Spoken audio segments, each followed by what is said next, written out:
Ladies and gentlemen, your reigning hot dog.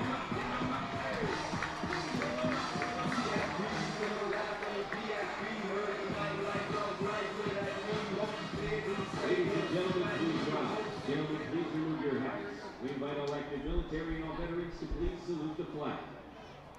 Presenting the colors tonight as part of Boyertown Night, please welcome the Boyertown Junior ROTC.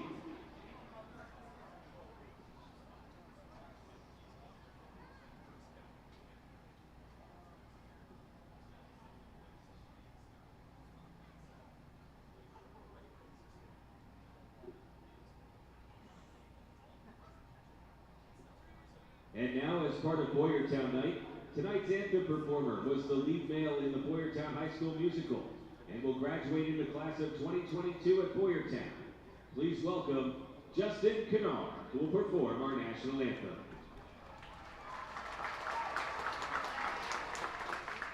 Oh, say, can you see by the dawn's early light what so proudly we held at the twilight's last gleaming, whose broad stripes and bright stars through the perilous fight o'er the rampart we watched were so gallantly streaming, and the rocket's red glare, the bombs bursting in air, gave proof through the night that our flag was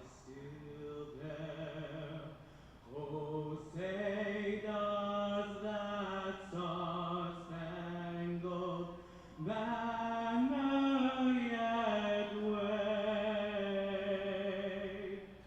o'er the land of the free and the home of the brave? Ladies and gentlemen, as part of Boyertown Night, from Boyertown High School, that was Justin Kennard. It's time to play ball here at FirstEnergy Stadium as we wrap things up before the All-Star break and the AA break time here at FirstEnergy Stadium for game number 6 of the 6-game set. Your Fightin' Phils won it off in interesting fashion yesterday, 2-0 over the Fisher Cats. They carried a no-hitter into the 8th inning, where the game promptly ended due to rain. But it was a fantastic win all around. Jalen Ortiz, a team-leading extra base hits, 32, knocking in a double yesterday, scoring a run. And Wendell Rijo solid at the plate as well, extending his on-base streak to 16 consecutive games. Johan Rojas notching a hit as well. And Adam Leverett picking up the win. Braden Zarbniski the save. That is the 3rd time this series that the Fightin' Phils have shut out the New Hampshire Fisher Cats. So looking forward to seeing what this day brings as the Fightin' Phils are looking to take the series. They took the last one against the Fisher Cats 4-2. That was on the road in Manchester. So trying to go back-to-back series victories against this Toronto Blue Jays AA team. The Fightin' Phils and the Fisher Cats will stand out Tuesday's starter here for the Sunday game. Luis Quinones, the righty for New Hampshire, and Reading will throw the lefty Ethan Lindau. He'll be throwing to Freddie Francisco, making his AA debut back behind the plate. Freddie joined us a couple days ago. Vito Friscia went to Italy. He is back today, coming off the temporarily inactive list. And Logan O'Hoppe, of course, was at the Futures game yesterday, so he is on that list as well. Simone Muzziotti out in left field, Johan Rojas in center, and Jalen Ortiz in right. Gazzo over at the hot corner today. Guzman and Vicuña, your middle infielders, and Aldrim Corridor after a night off back at first base. Here's Rafael Antigua getting a spot in the leadoff slot. John Aiello, Addison Barger, and Trevor Schwecki round out the top four. Where Elvis Martinez bats fifth, Davis Schneider sixth as Ethan comes home. Outside the first pitch, 5:17 here at FirstEnergy Stadium. 82 degrees, just a slight breeze, about 7 miles an hour blowing out of this ballpark. This is chopped foul. The count evens 1-1. Luis De Los Santos will bat seventh. Ryan Gold in the eighth spot, catching, and Cam Eden batting ninth. Fisher Cats changing up their jerseys after taking the loss yesterday after back-to-back wins. This is a ground ball up the middle, but Guzzi gets a glove on it over to first. And that will do it for out number one. Here is John Aiello. Fisher Cats wearing a navy top with Fisher Cats across the front, a matching red-brimmed navy cap with a logo, and road gray pants. The Fightin' Phils, of course, dresses the hot dogs every Sunday at FirstEnergy Stadium. So the red and yellow capped mustard sleeves with little hot dogs all across the jersey top, as this is fouled back on the roof. The matching red, white, and blue cap with a hot dog flat on the front, and the home white pants. That's a tribute to the Burt's Packing Sunday Family Fun Day Hot Dog Day here at the park. As Ethan gets a swing and a miss upstairs, 0-2 now the count. The giveaway today was a Kids Crazy Hot Dog Vendor t-shirt. Very excited for that giveaway. It was cool. Everyone loves a Crazy Hot Dog Vendor. This is shot down the third baseline foul. It hits that net. Good thing those are there, because that was aggressive off the bat.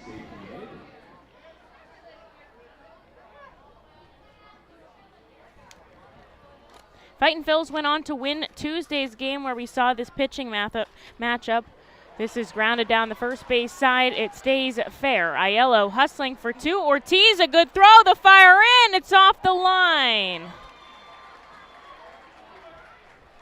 A double for John Aiello with an out on the board. It was a good throw by Jalen, just wasn't able to get it there in time, and now there's a running scoring position, which just went out here for Addison Barger. It's taking his first series in Double-A very well.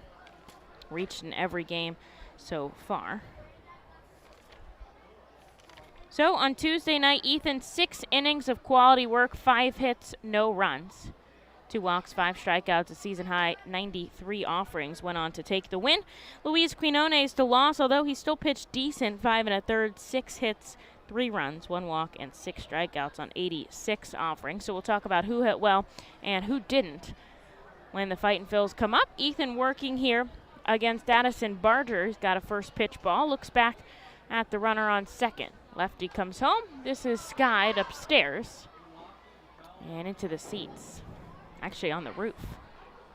Freddie Francisco, who's back behind the plate, has seen just 5 games this season. 1 in the Florida Gulf Coast League, 2 with Jersey Shore, and 2 in Lehigh Valley. So just the 6th game here this season.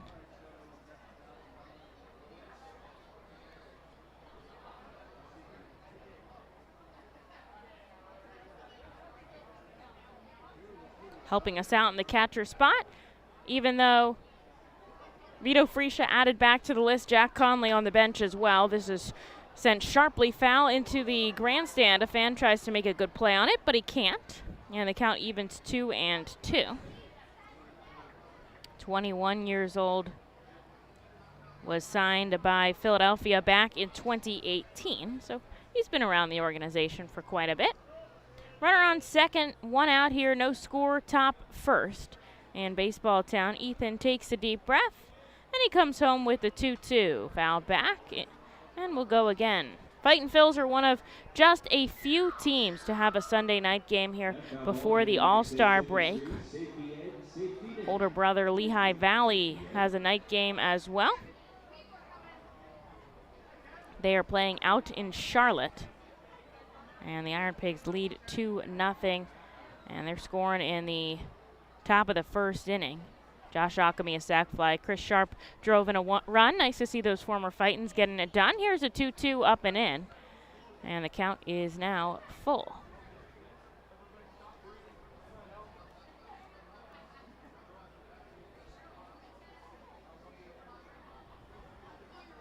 Ethan leans over, gets the sign from Francisco back behind the plate. This is a lefty batter. And if there's one kryptonite for Lindau, even though he's had such a solid season, it's a lefty. And there is ball 4. Barger going to jog down to first. Lefties bat .321 against Ethan. Righties just .218, so almost a 100-point difference there. Now, putting a runner on first does give possibility for a double play here. There's a force now, of course, for John Aiello to go at second. And just one out on the board. Here's Trevor Schwecki.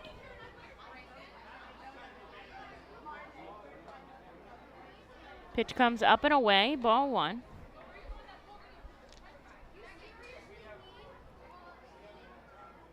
Schwecki didn't play in Tuesday's game against Lindau, so this is the first time these two are meeting. This falls into the strike zone.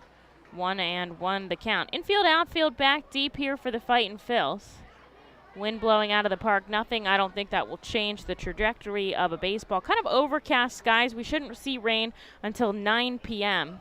So we should be able to get this game in, but there are clouds.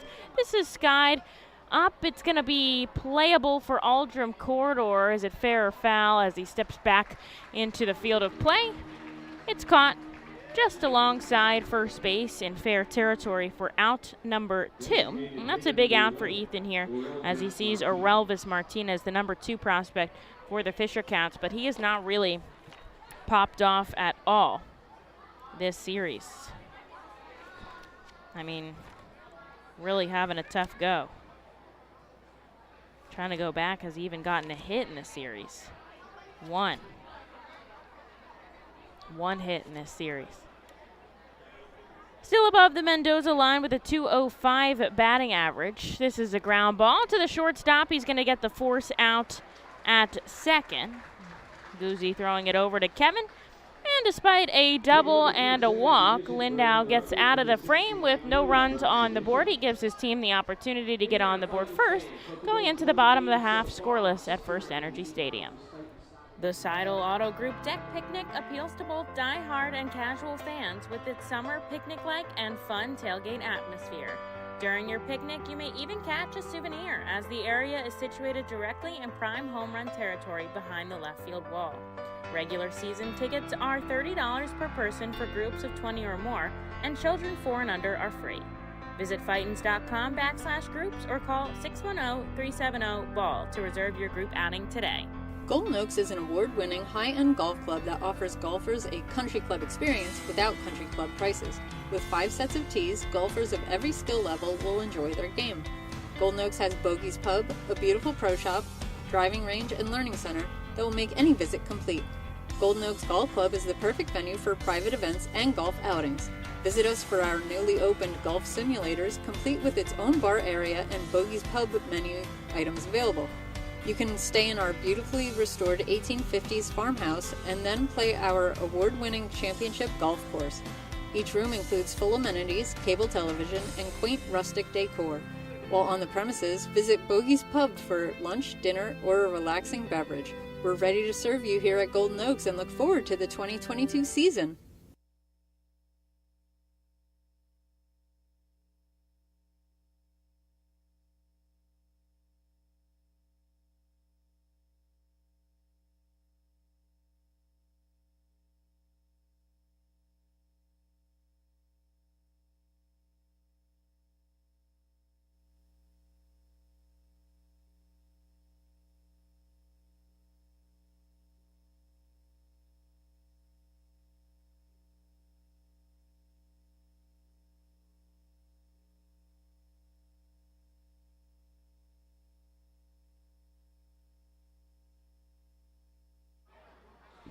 Into the bottom of the first here. Lindau gets us through clean. no score. Johan Rojas is going to start it off. Simone Muzziotti and Wendell Rijo also due up in this frame. Luis Quinones, the righty, comes home a first pitch ball. The second one hits the strike zone. Quinones took the loss on Tuesday, but he pitched all right. 5 1/3 innings, 6 hits, 3 runs, just 1 walk on 86 offerings. A big leg kick from the righty. Rojas takes this out to left center. Antigua on the run, but it's the center fielder Cam Eden who makes the catch for out number 1, Trevor Schwecki in right field. Luis De Los Santos out at third, Addison Barger at shortstop, Davis Schneider at second, and the local John Aiello over at first. Ryan Gold back behind the plate. Here's Simone Muzziotti, who picked up a couple of hits yesterday. Nice to see him get some on the board, including a triple, which is his 4th of the season, and that ties a team high. Jonathan Guzman and Kevin Vicuña also having 4 triples. Triples are tough. Triples are that takes rare. some serious speed, and it's great that he got to show it off yesterday. I think the last guy to have double-digit triples here in Reading was Mickey Moniak. Not that long ago. But I think we have a couple guys that are capable of getting there this season once, Kevin and Muzi have been on the injured list quite a bit, so having them back full-time, I think, certainly can start going off. He sends this foul. 1-2 the count. Solid crowd here at the ballpark. It's Bark in the Park Day. I see a cute one walking right by the R. Phil's dugout. Boyertown Day, yes. Crazy hot dog vendor day, lots going on here, and well invested, as you can hear. The 1-2 popped up, a blooper in shallow center. Coming in is Eden. He makes back-to-back catches for out number 2. And here's Wendell Rijo. How many times have we seen fly balls to center field, whether they're crushed to the wall, whether they're little bloopers like that? Center fielders on both sides of this field have gotten their work in this week, that's for sure. Love to see it get sent up the middle, just hoping it would drop in. And here's Wendell Rijo with a chance to get something started with 2 outs, scoreless in the bottom of the first. Rijo lays down a perfect bunt, charging De Los Santos, a race to the bag. The throw is crazy. Rijo's going to take 2. Aiello doesn't even make a throw as he slides in, and he gets himself into scoring position.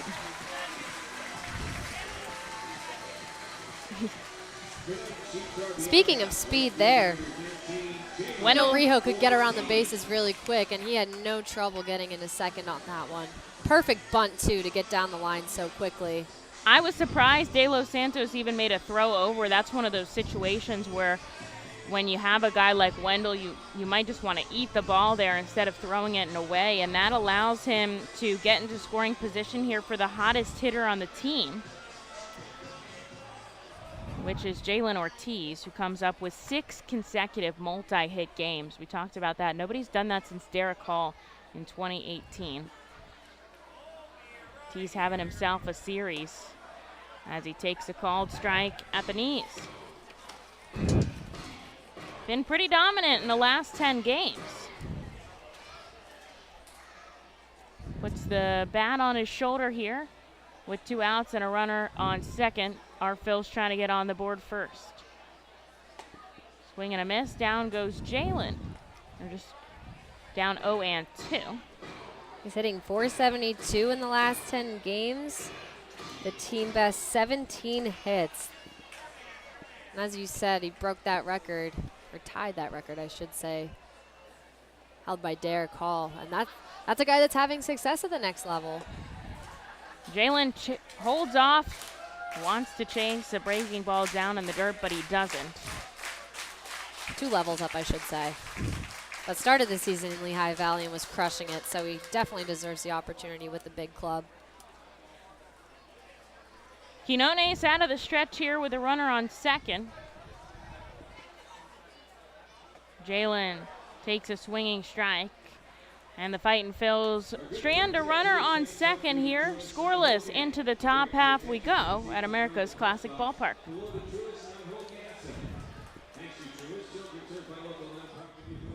Hey, psst. Yeah, you You want to buy some low-priced groceries? Just follow me into this well-lit Lidl grocery store. Here at Lidl, we buy in bulk and cut down on costs wherever possible. Then we pass the savings on to you. Trust me, everything's done totally legit and above board. Nothing to be worried about. Yep, Lidl's pretty great. It's just your run-of-the-mill grocery store, except with way lower prices. Lidl. Suspiciously low-priced groceries. The Reading Fightin' Phils, in conjunction with Savage Auto Group Fiesta Fridays, are proud to partner with eXp Realty Associate Broker Alex Betances throughout the 2022 season. Visit Alex's convenient website at brgpa.com and search for your perfect home today. His custom search bar makes house hunting online easier than ever, and he's there to answer all your questions. Call Alex today at 610-926-8610. eXp Realty Associate Broker Alex Betances is a proud partner of the Reading Fightin' Phils and all 11 Savage Auto Group Fiesta Friday games during the 2022 season. eXp Realty Group and Alex Betances, where every move matters. Highline Merchandising, formerly Textiles, is your local small business company that provides screen printing, design, and merchandising services for local, national, and international businesses, bands, shows, and festivals, including 7-time Emmy Award-winning show Schitt's Creek and Unsolved Mysteries. Visit our website at highlinemerchandising.com.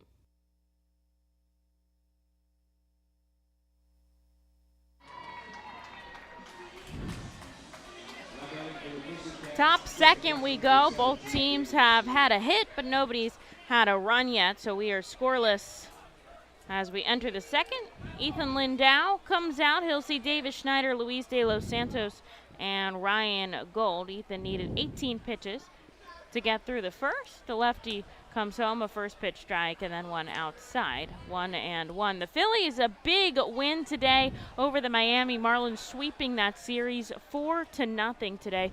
Aaron Nola taking home the win and Alvarado the save. This is skied on the right side of the infield. Kevin Vicuña ranging over, tracking the ball and making the catch is out number 1 here to start off the second.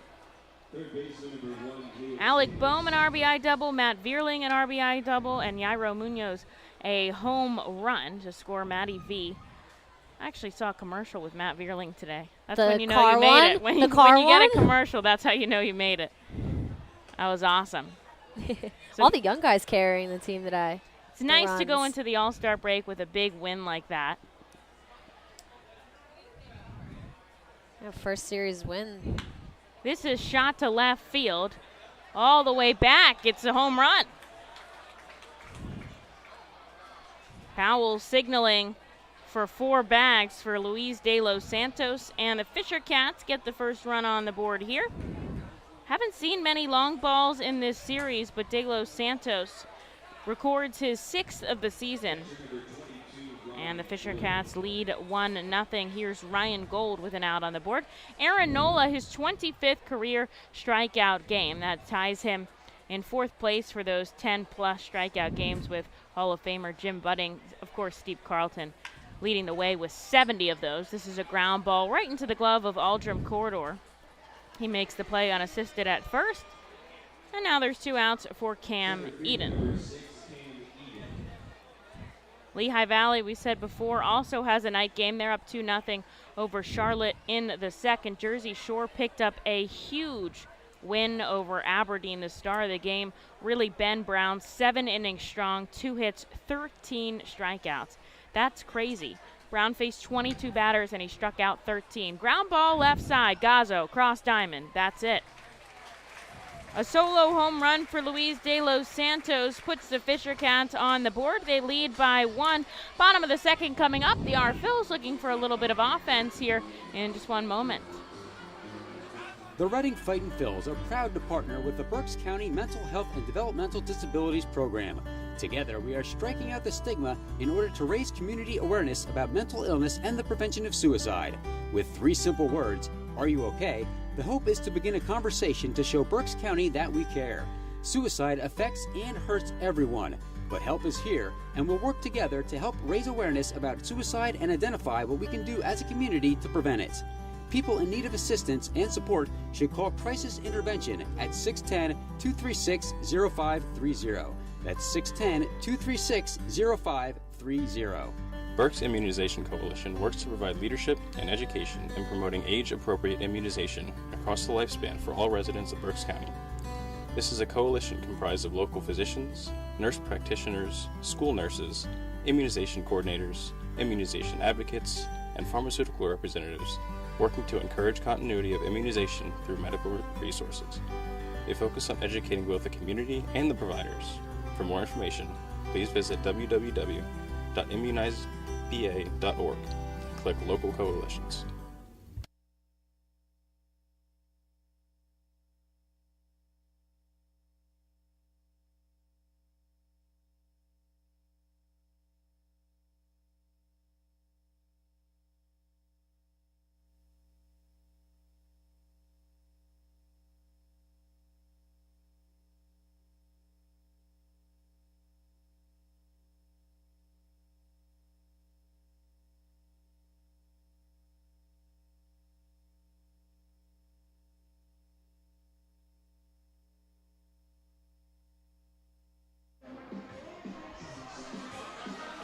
Bottom two here, and we're down by a run. Luis de los Santos, a solo shot to score the first run of the game. We haven't seen very many home runs throughout this contest, or at this series, I should say.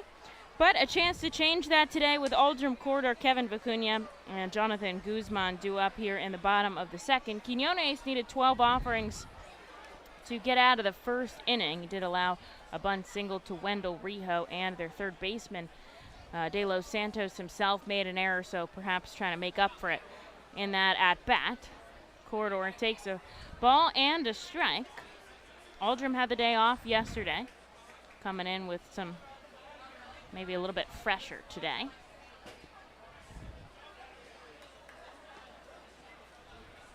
Here's a pitch down and away, 2 balls and a strike. And that ball from De Los Santos got out of here in a hurry, way towards the back of the deck out there. That was a straight line drive. Coming into about the second row of the picnic tables. Taking a step back is the righty, a big leg kick. He misses inside. 3-1 the count. Everybody that comes up is going to represent the tying run here, with just a 1-run lead by New Hampshire. And the 3-1 becomes a walk with ball 4. Aldrum's going to take his base down to first, and the Fightin' Phils will start off this inning with a runner on and nobody out here for Kevin Vicuña. Second baseman number 3, Kevin Vicuña. Kevin 0 for 3 in yesterday's contest. Got the start over at first base, though. He's been going back and forth there with Aldrum subbing in on his days off. Come up on the right side here against Quiñones. It's the versatility we need at first base with Josh Ockamy getting called up to AAA earlier. Kevin didn't get the start in Tuesday's game, so he hasn't seen Quiñones yet, who's already getting a mound visit from his pitcher after a first ball offering to Kevin Vicuña. And checking in on Clearwater, they picked up a big 5-4 win over the Fort Myers Mighty Mussels. Oh my gosh, 1, 2, 3, 4, 5, 6, 7 pitchers did the Threshers use in a 10-inning contest. It went into extras, actually, so. Wow. That means that 3 out of the 5 affiliates have won today. This is chopped left side, deep in the hole. It gets through, and Kevin picks up a hit here, moves Corridor into scoring position, and the Arphils have something rolling in the bottom of the second.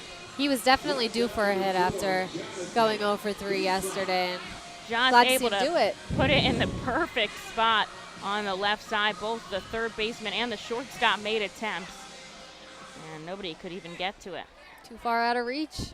Here's Jonathan Guzman with 2 on and nobody out. The Fightin' Phils grounded into 2 unfortunate double plays yesterday and trying not to do that again today. Lays down a bunt. Oh, it just rolls foul. It was good, it was solid, and he's going to try to do it again. Manager Sean Williams Of course, giving the signs down the third baseline, and Mike Jones returns to the first base territory. And it had like that perfect speed on it too, where it could have been, 50-50 between third base, pitcher, catcher. We'll see if he tries to lay it down again. He puts the bat up on his shoulder. Quinones out of the stretch here with 2 on and nobody out. Looks back at second. Here's the 0-1 to Jonathan. Bunt, down, foul. And now with an 0-2, don't think he'll try again, but it's possible. We could see it. Just trying to move the runners over into scoring position. We saw Hunter Marquardt lay down a sacrifice bunt yesterday. He did get placed on the 7-day injured list today. I don't know anything about that situation, but did get Vito Friscia back on the roster, coming home from Team Italy. Here's the 0-2. It's up and away to Jonathan. Corridor out on second, and Vicuña on first. Nobody out here, bottom of the second. The Arphils do trail by 1 run, but trying to tie it up and then some here early in this contest. We're only in the bottom of the second inning, a 5:15 start here on Sundays. But Guzzi strikes out swinging, and there's out number 1 on the board for the Fightin' Phils. And here is Freddie Francisco getting his first Double-A at-bat of the season. He's had at-bats in 3 other levels, including Lehigh Valley, but subbing in here with us today. He'll step in the box as our 51st player of the season. A lot of faces rolling through here, but it's cool to see guys making their Double-A debut here. We've had good success with guys this season coming up, filling in, joining us, and getting the job done. I mean, the likes of Fraylin Mignetti earlier in the season, he kind of came up and popped off for us. Last year we saw a situation with the young catcher and Oscar Gonzalez who did the same thing. So we'll see what he's capable of as he fouls one back behind the net. Trying to move the runners on. 2 on, just 1 out. Quinones looks back at second. This loops right into the strike zone, 0-2. Liked him being aggressive at the first pitch. Not afraid to take a swing. Waiting in the on-deck circle, Sal Gazzo, before we go back to the top of the order. 0-2, and he strikes out swinging on a fastball.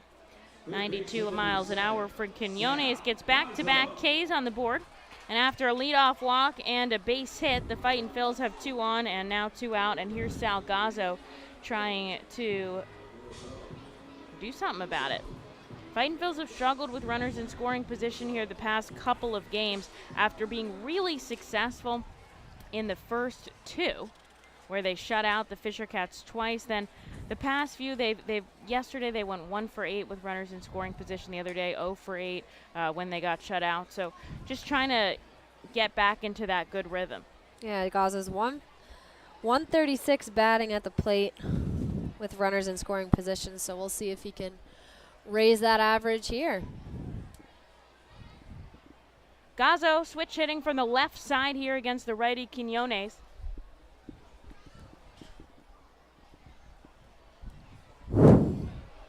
Runners think about going, but it's fouled back.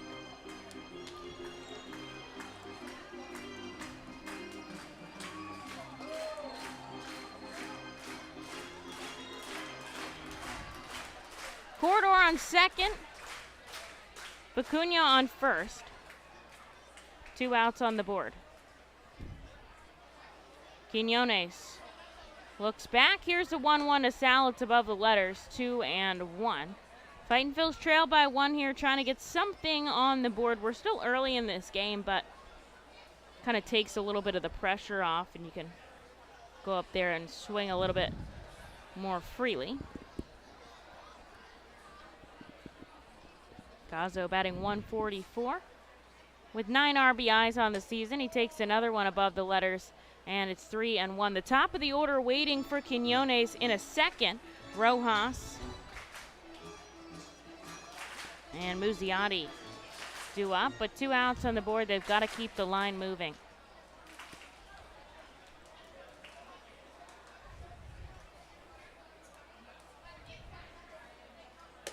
Up and away, ball 4. Sal waits and loads the bases. And here is Johan Rojas with a chance to drive in a run. Yesterday, the Fightins had the bases loaded twice, and Wendell Rijo ended up walking in one of the runs. But I think could be nice to get that, that hit that we were talking about, Talked about it one all that this just week. kind of leaves you speechless because it's so perfect. On both sides, too. Rojas flew out to center field his first time up. He'll have the bases loaded and 2 outs. Quiñones sends a pitch home. It hits at the knees for strike number 1. The middle infielders playing back. The corner infielders were in. Corridor at third, Vicuña at second, and Sal Gasso at first. Bat on his shoulder from the right side. Rojas chases a 90-mile-an-hour fastball upstairs, and he's down 0-2. And good for Sal for being patient at the plate, too. Not trying to do too much, just trying to work, see if he gets the pitch that he wants, and he didn't. So he really didn't. They were all yeah, well out of the zone. 0-2 with 2 outs and the bases loaded, and he gets just enough of it to stay alive.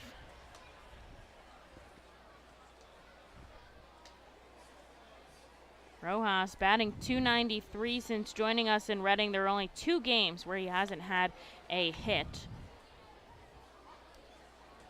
And 9 stolen bases. Bases loaded for the Fightin' Phils. They're down by 1 here in the bottom of the second. And Rojas goes down swinging. The Phils strike out 3 times in this frame, and they fail to drive in a run with runners in scoring position. So they keep their 1-0 deficit as we head into the 3rd inning in Baseball Town.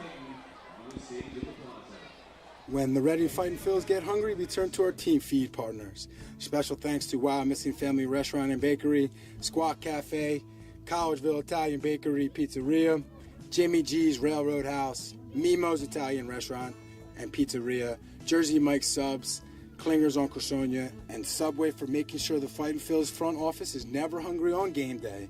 Our staff enjoys delicious meals from our team feed partners, but don't take our word for it. Find out for yourself today. The Reading Fightin' Phils birthday party package is the best way to celebrate a birthday. Whether you are a youngster or an adult, there is no better birthday than a Fightin's birthday. The Fightin's Fan Birthday Package is customizable for fans of any age and starts at just $120.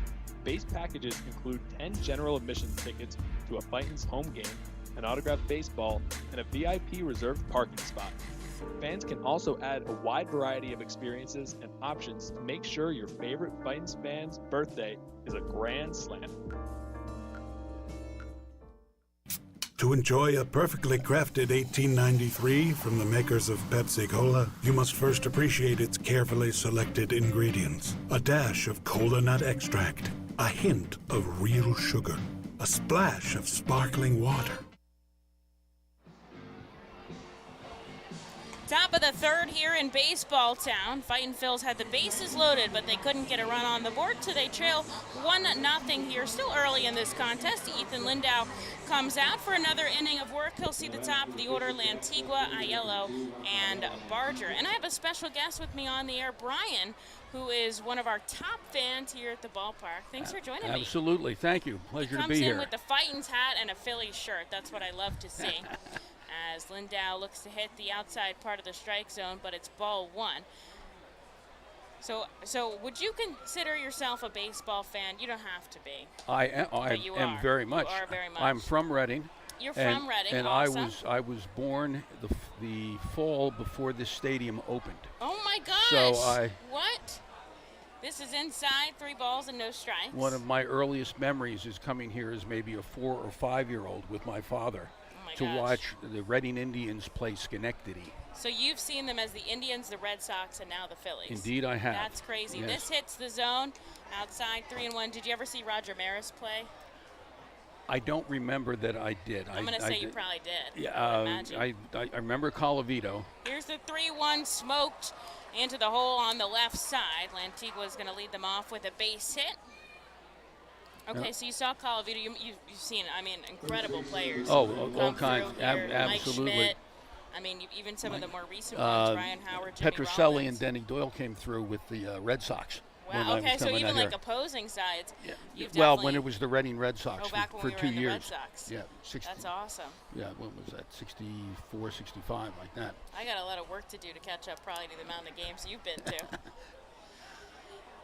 Lindau looks at first, now he comes home. This is skied into center. A diving play by Rojas. It bounces in front of his glove, but he's able to send it in quickly. And no extra base hit there for Aiello, who I imagine thought he was going to hustle for two. Antigua holds up at second, but back-to-back hits by the Fisher Cats puts two on, and nobody out here for Ethan. He'll see Addison Barger, who walked in his last at-bat. When it was the Reading Red Sox, they had a major league game here with the last spring training game with the actual Boston Red Sox and Chicago Cubs. That's were here. awesome. And I saw Dick Stewart and Ernie Banks hit home runs on this field during that game. That was back when they had the flagpole inside the ballpark? Exactly. I've seen pictures of that. That's crazy. Do you have the one when the manager climbed it and refused to come down after What? the umpire threw him out? This is a story. Yes. 0-1 to Addison Barger. Lindau comes set. Looks back at second. Out of the stretch here. Fly ball into shallow center. Who's making the play? It's Simone Muzziotti, and it's close enough that Antigua's not going to tag and move. So a huge out number one there for Ethan for the designated, or for the cleanup hitter, Trevor Schwecki. So he climbed the foul pole after he got ejected. No, the flagpole. After he got the ejected, flag, and he would not come down. And how did he come down? Well, eventually he got tired, I guess. That's such a good story. I bet you have a ton of those. Yes, I do. Yes, you do. we wouldn't get through in half an inning, I'll tell you that. So what is your favorite ballpark food? Are you team hot dog or team cheeseburger? Hot dog. Hot dog through and through. Me too. Yeah, absolutely. First pitch strike to Trevor Schwecki, who popped out his first time up. I think I could eat endless hot dogs and not be sick of them. Yeah, it's just like in Field of Dreams. What do you want? Beer and a dog. Right? Oh, man. I hope you had one today so far. I did. Runners going, a double steal, but this is pulled on the right side. Ranging over is Vicuña. He makes the play. Both of the runners do advance. Helped that they were going early there. They didn't get tied up in a double play, but Ethan gets out number two. And here's Aurelvis Martinez with two in scoring position and two outs. New Hampshire leads 1-0. Lindau's trying to keep it that way and send his team back up to bat. So you lived in Reading your whole life. That's Yes. pretty awesome. Yeah. What did you do with your time around here? I was in the Reading School District as a teacher and administrator. As a matter of fact, I was the principal of the junior high that covers You were this the area. principal? I was. That's awesome. Yes. Is it as fun as it seems? Is it as crazy as it seems? I enjoyed it. Now, I'm 72, so I retired a long time ago. But I enjoyed every minute of working with the kids in the Reading School District during those years. Wonderful time. 0-1 looks to hit the outside corner, but he doesn't. 1-1. So what did you teach when you were on the teaching I was side? an English teacher English. originally. When I went back to this school as the principal, 5 of my teachers, I had been a student there, they were still on the staff. Wow. Yeah, that's what they said awesome. too. This is taken out to left, and it just ropes foul. The bullpen guys are pointing fair. This time it wasn't even. That wasn't even. They're not going to sell that, no. No. Ball and 2 strikes here with 2 outs. I think it's funny though. It's part of the bit, you know.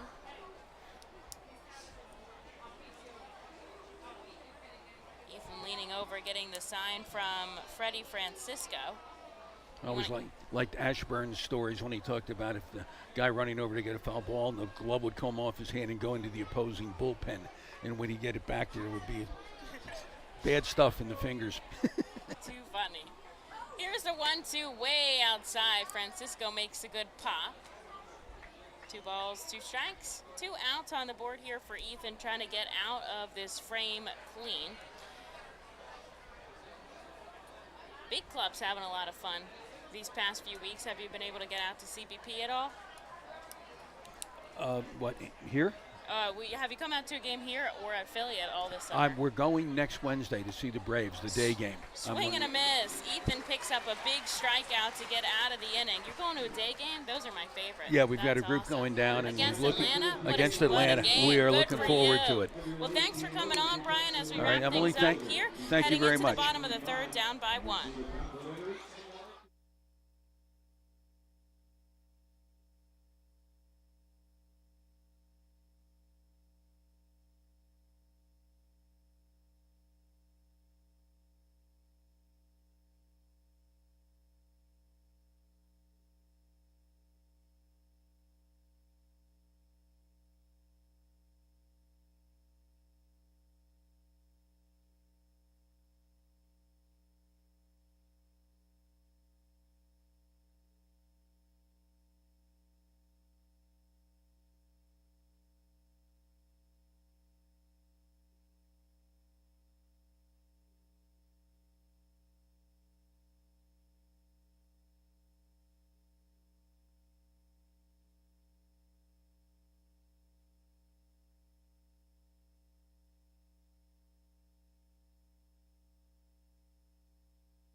Lindau gets himself out of a little traffic on the base pass, keeps it just a 1-run lead. Luis De Los Santos, a solo shot back in the 2nd for the Fisher Cats, put them up 1-0. And as we head into the bottom of the 3rd, Muzziotti, Rijo, and Ortiz due up in this frame.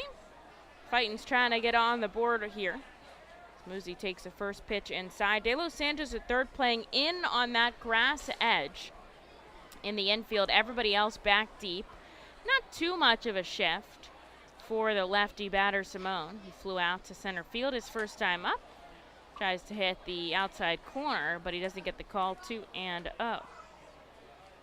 So far in this game, though, going back to that last inning, Freddie Francisco has been doing a heck of a job behind the plate.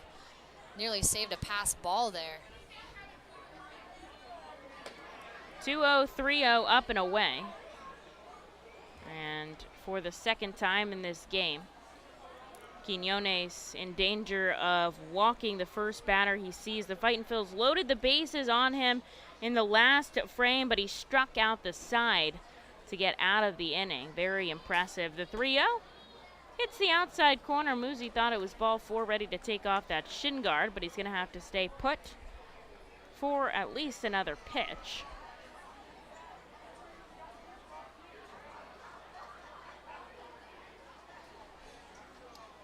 Here's the 3-1. That's the same exact spot with the same exact call. And the count is now full. Portland took a big walk-off win against Somerset to wrap up their series. Portland is the one that we're tracking down in the Northeast Division, and that is definitely ball 4 way outside. And so after a lengthy at-bat, Muzziotti will walk down to first to start off the 3rd. I believe now if the Fightins win, they'll be 2 games back. If they don't win, they'll be 3 games back. And Hartford, I know, is coming into the standings as well. Did not see how their game went today, so I'll have to look that up. I know it's early to be looking at playoff spots, but still, I'm invested. Yes, especially with how good of a start the Artphils have gotten off to. Definitely. Here's Wendell Rijo, takes a swinging strike on his first pitch. He reached on a bunt single his last time up. Hartford played Harrisburg today. They took a big 7-3 win. I think that's 5 wins straight for them. So they're moving up in the standings as well. Muziati out on first, represent the tying run as the Arphils down 1-0. Quinones goes over there to check on him, but he dives back safely.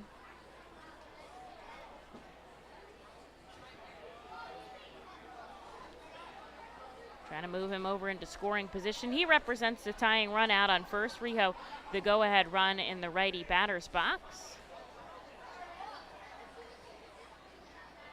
Runner going. The throw. The tag. Got him. Muzi thought he was able to slide in there safely, but caught stealing and then erases the runners on the base path. Was a... thought it was a ball there to Rijo, but on the scoreboard it says 0-2, so we'll have to wait to see Martin put up his fingers. It was the 0-2, now 1-2 as the pitch comes in the dirt. 1 out now here in the bottom of the third inning. The Fisher Cats 4 hits, Reading 2. They've gotten base runners. Just haven't been able to drive anything in just yet. Rijo sharply grounded over to De Los Santos at third across the diamond he goes. And there is out number 2 here for Jalen Ortiz.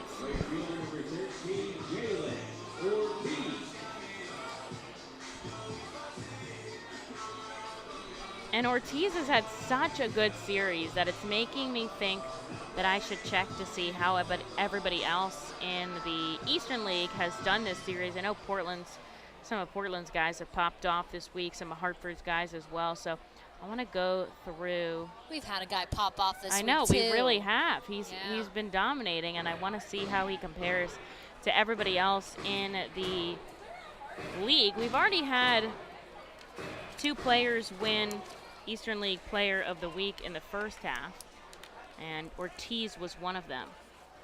Ortiz and Logan O'Hoppy. After first pitch ball, he takes another one inside, 2-0.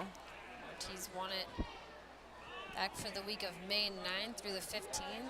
He was batting .417 with 10 hits, including 2 doubles and 3 home runs, 10 RBIs, and put it together in the outfield too, 2 outfield assists. There's a called strike on the inside corner, 2-1. Ortiz trying to get something started here with 2 outs. Everybody playing straight up here against the righty. Struck out swinging his first time up. And he takes a swinging strike there to even the count, 2-2. Emily's computer's really thinking if it wants to give us these stats. Ortiz batting .611 this series, Wow. 11 hits in 18 at-bats. That's pretty crazy. 5 doubles, drove in 3 runs.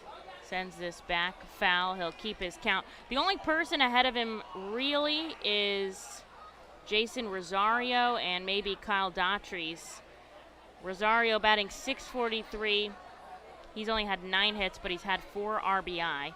And Daughtry's, he's had 7 RBI, which factors in a little bit, 11 hits. Ortiz checks his swing. They say he goes around, pointing to the crew chief Tanner Moore at first. And that one, the inning, the Arphils end up going down in order as we head into the 4th. New Hampshire leads 1-0.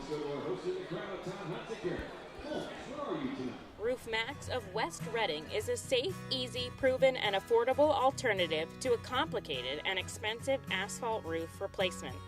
Roof Max's revolutionary new technology uses natural, plant-based bio-oil to restore shingles flexibility and instantly add 5 years of life to a roof.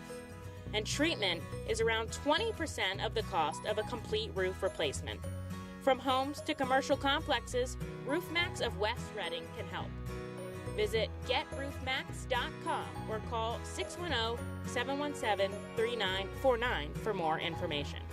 ROG Orthodontics is the proud official partner of the ROG Orthodontics Fightin Phil's Kids Club. Join today at Fightins.com to get your free ROG Orthodontics Kids Club t-shirt and visit FantasticSmiles.com for more information on why ROG Orthodontics is voted #1 in Berks and Monco. ROG Orthodontics and the Fightin Phils, two great hometown partners. Cornwall Manor is an active senior living community on the 190-acre wooded campus in Cornwall, Lebanon County. The community offers independence and opportunities for wellness and fitness, as well as educational and musical programs, and the peace of mind of having convenient health care on site. Cornwall Manor offers a range of residential choices from apartments to homes. Prospective residents are welcome to visit us for lunch and have a chance to learn more about the community. More information is available online at cornwallmanor.org. Cornwall Manor, celebrating over 70 years of senior living.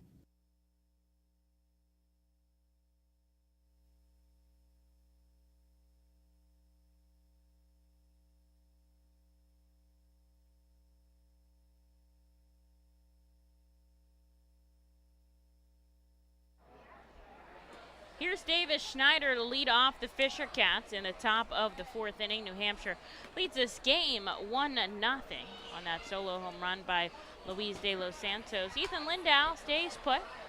This is popped up on the right side. Ortiz coming in. Calls off Vicuña and he makes the play, and there is out number 1. Pop-ups to the right side both times for Schneider. And here's Luis De Los Santos himself. He made an error in this game, but kind of made up for it with his solo home run, and his error didn't lead to any runs scored for the Fightin Phils. So come up with the only RBI of the game today, and we'll see how Lindau handles him this time. He takes the first pitch inside. So do you think it's easier, obviously, coming into a game where you've already pitched through the lineup multiple times, since Lindau pitched on Tuesday too? Well, okay, more so familiar. I think it honestly works both ways, right? Because the hitters have seen you as well, but I think it depends on the kind of pitcher you are. As the 1-1 is blooped into left field, it drops in front of Muzziotti, and there's another hit for De Los Santos. Here as he reaches with 1 out and a runner on. Here's Ryan Gold. So I was talking to Griff McGarry yesterday, who we've only seen pitch once for the Fightin Phils. He'll come back hopefully next series in Somerset, but he was saying, you know, he likes the opportunity to go deeper into the games to see the lineup for the 3rd time, because now he knows what pitches are they going to swing at, what are they going to chase, what are their tendencies, even better than you can just read on the numbers. Yeah. And so he likes that opportunity to attack, and I think you know, that could be the same here for Lindau, seeing this lineup for a 2nd time. And of course, a couple different players that didn't get the chance to play on Tuesday, and the same for Quinones. Yeah, New Hampshire's switched out their lineup a good bit this week through every game. Lindau checks out the runner on first. Diving back is De Los Santos. He's had 6 stolen bases in 9 attempts in this season.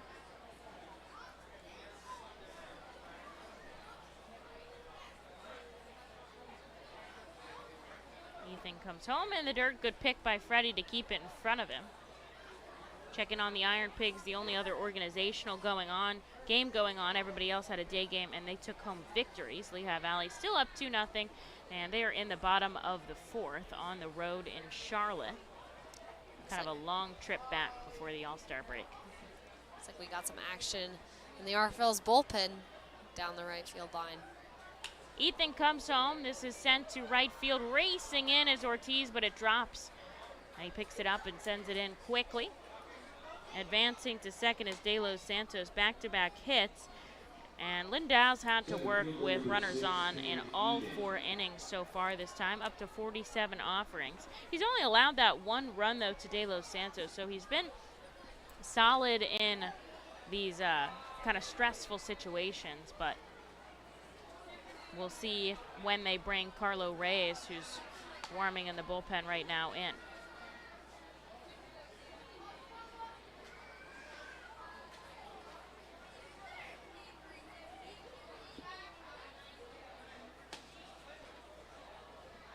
Two on and 1 out here for Ethan. Cam Eden, the number 9 hitter, comes up to bat. He takes a first pitch ball.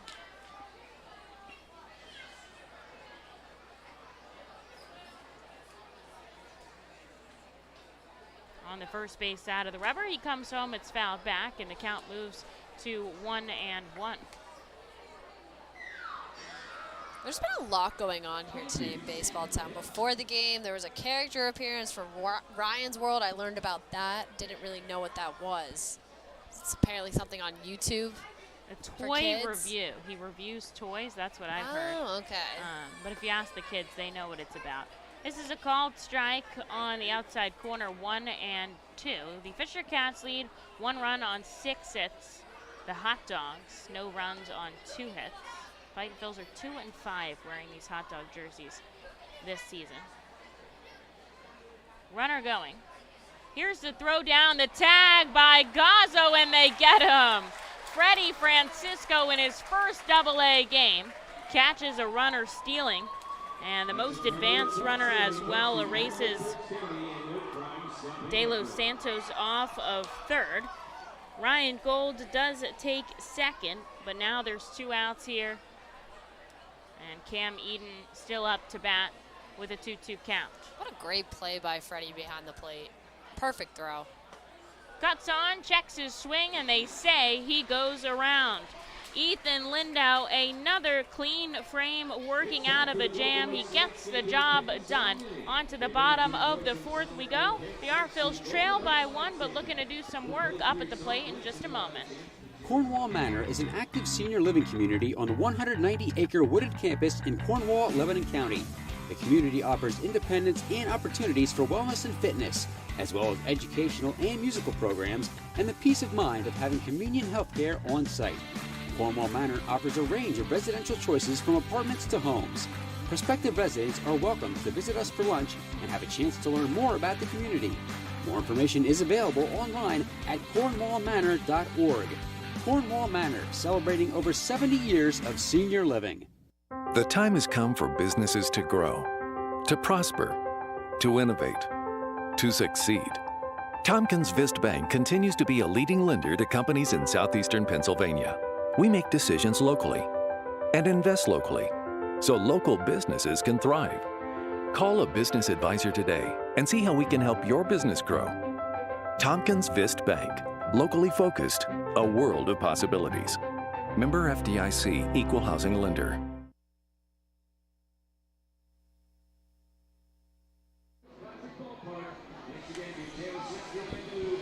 Ethan Lindau getting out of the top of the 4th scoreless, keeping this just a 1-run game. The Fightin' Phils are going to try to get on the board here. They'll send Aldrum Corridor, Kevin Vicuña, and Jonathan Guzman against Luis Quinones. Quinones, 51 pitches here. Coming into the bottom of the 4th inning. Last outing, he made it through 5 1/3 on 86 offerings. And he's let up a couple of walks, have been his kryptonite today. 3 walks and 2 hits for the Fightin' Phils. And here is Aldrum Corridor now. Step in on the left side. He took one of those walks. Back in the 2nd inning, the Fightin' Phils loaded the bases, but they weren't able to drive in a run.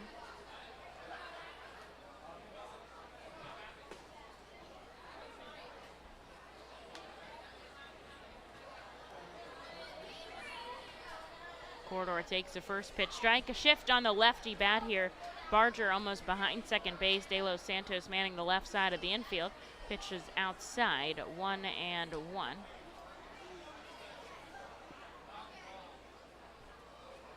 A little bit of a hazy sky here today.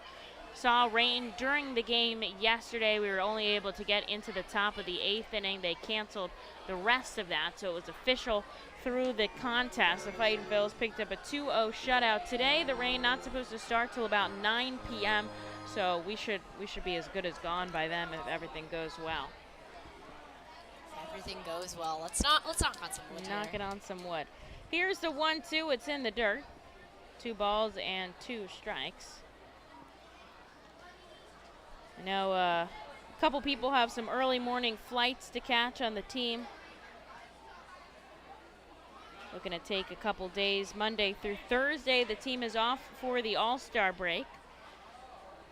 Quinones takes a step back. Now he comes home. The 2-2 on the right side goes Corridor. They got the shift on him perfectly. And Schneider tosses it to first. There's out number 1 here for Kevin Vicuña. It's got to be nice for them to have a couple of days to themselves because they really do give so much throughout the duration of the season without really a break. So looking forward, I think they really are. We play 138 games this season, and we're over that halfway point. So nice to just get 4 days off, and then we'll resume in Somerset Friday, Saturday, Sunday of next week, off day Monday, and then head to Erie for a 6-game set.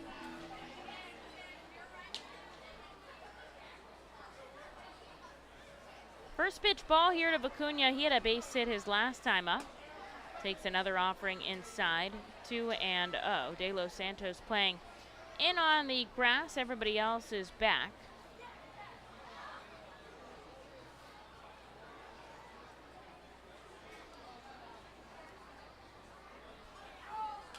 Kevin pokes this sharply, definitely into the parking lot back there.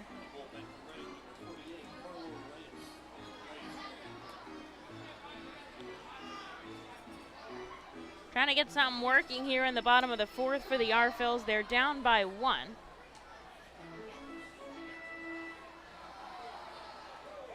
Wind shifting a little bit, going from right to left out of the park. Nothing major, but that flag out in center field is blowing strong in the wind.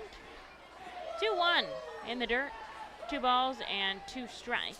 Or excuse me, 3 balls and 1 strike. I called it a ball and then put it in the wrong column in my head.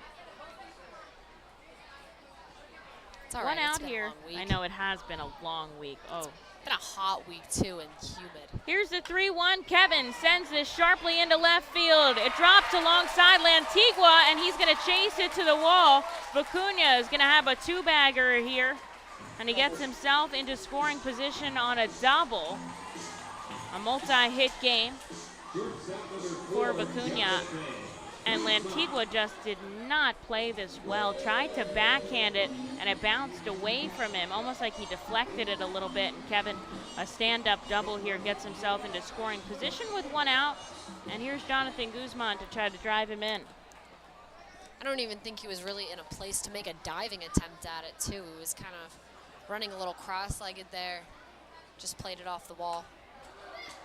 Guzzi fouls this back on the roof. He struck out swinging his first time up.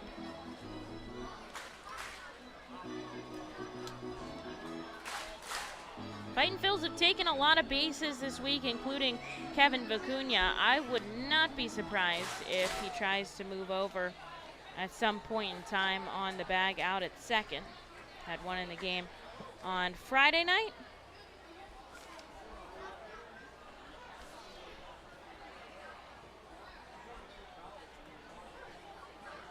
Taking his time is Quiñones here.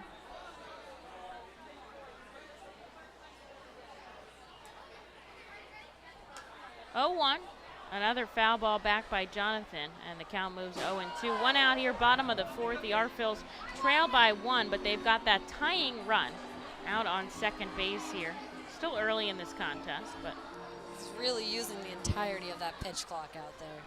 Yeah, he is working slow.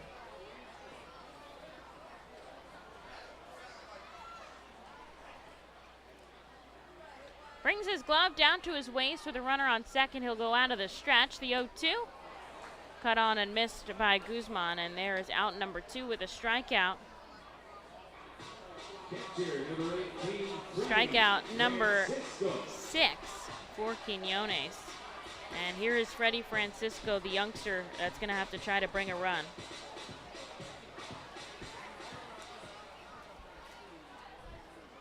What a time to get your first hit here when the runner on scoring position. And the speed that's out on second. Kevin can easily score if it's placed in the right spot. Sloops on the outside corner for a strike. Francisco keeps his stance right up near the plate. He doesn't even take a step out. He's going to wait for that pitch from Quiñones. Vicuña out on second after a double. 2 outs here in the bottom of the 4th. Takes a hack upstairs, and the count moves 0-2. Reyes swarming in the bullpen. I think we'll see him for the 5th inning.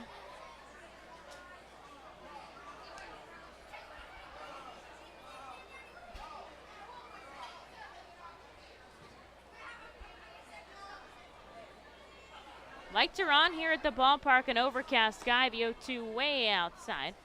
A ball and 2 strikes. It's kind of like all white outside, I'd call it. Everything is like the same color today. I don't know if that makes sense. I think, now that I'm seeing, trying to do good descriptive words. Words are hard. Here's a 1-2 home to Francisco. He takes this out to left center field. Eden on the run. 3 guys go for it and no one comes up for it. Francisco hustles for 2 and he drives in a run to tie up this game. He's gonna get credit for a double and the RBI. 3 men converged and nobody came up with the ball in no man's land in shallow left center field, and Kevin Vicuña was on the move to tie this game up at 1 apiece. And it was Antigua that came in and tried to make a diving attempt at it, but just bounced right out of his glove, didn't really have a good handle on it. Like seeing Francisco hungry going for 2. That was awesome. Gets himself into scoring position here for Salgazzo. And a wild pitch is going to send the catcher over to third. Francisco moves 90 feet from home. And Salgazzo took a ball. He walked his last at-bat.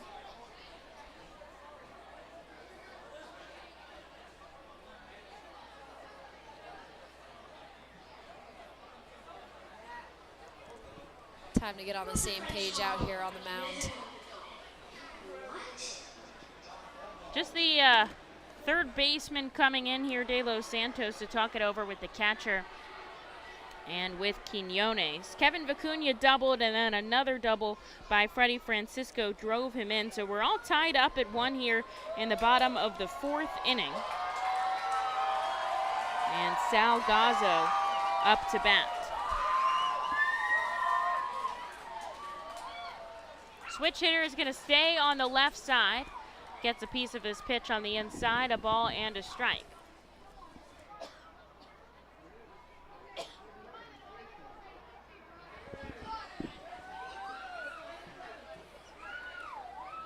Quiñones has also had a base runner in every inning so far. Fightin Phil's 4 hits, Fisher Cats 6 hits. Both teams have a run. Fightin Phil's trying to have 2 with Freddie Francisco out on third. And a ball comes up and away to Salgazzo, 2-1 the count.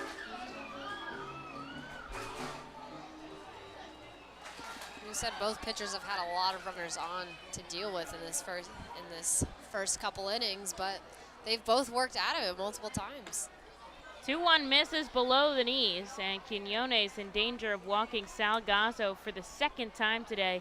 And what awaits him is the top of the order after that, with Johan Rojas waiting in the on-deck circle, who is due for something soon. Here's the 3-1. Sal sends it foul into the R-Phil's dugout, and now the count is full. Rojas got off to such a hot start here in Reading. Took that 1 game off that he wasn't in the starting lineup. Did pinch hit, but hasn't really been able to find that rhythm that he started here with. So you're right, he's definitely due for one. Still been very impressive performance out in the outfield on the base pass when he does get on. Certainly makes a show. Gazzo fouls this back into the net behind home plate, and he'll keep his full count.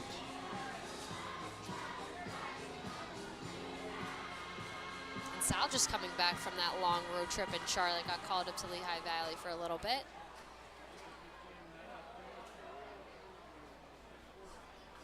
Runner on third, 2 outs here for the Fightin Phils. The game is tied 1 apiece. Gazzo from the left side awaits a full count pitch. This is sliced foul. Coming in for it is the catcher, Gold. He'll make it the play in front of the home team dugout, or the away team dugout. But the R-Phils do get a run to tie it up. Freddie Francisco in his first hit in Double-A. Drives in Kevin Vicuña, both of them an extra base hit, and now it's 1-1 as we head into the 5th in Baseball Town. White Star Tours and Travel Centers offers the R-Phils fan road trip again this season. It's your chance to hit the road with other R-Phils fans, see an R-Phils road game, meet with an R-Phils player, and see 2 Philadelphia Phillies road games. The White Star R-Phils fan road trip visits Erie and Pittsburgh, Thursday, July 28th through Sunday, July 31st. You see the R-Phils at Erie, meet with an R-Phils player or coach, then head to Pittsburgh for a tour of the city, including the Incline, and a ride on the Yankee Clipper riverboat.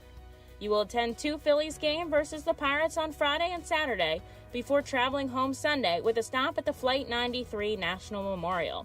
Visit the customer service booth for more info on the White Star R-Phils fan road trip to Erie and Pittsburgh. Space is very limited. Sign up today. Nursing home neglect is a serious problem. If you or a loved one has suffered from bed sores obtained in a nursing home or a fall down in a nursing home resulting in a fracture, our friends at Swartz Culleton can help. Call the attorneys at Swartz Culleton for a free consultation. Their phone number is 1-800-JUSTICE. That's 1-800-587-8423. Once again, call 1-800-JUSTICE today. Swartz Culleton is a proud sponsor of the Reading Fightin' Phils.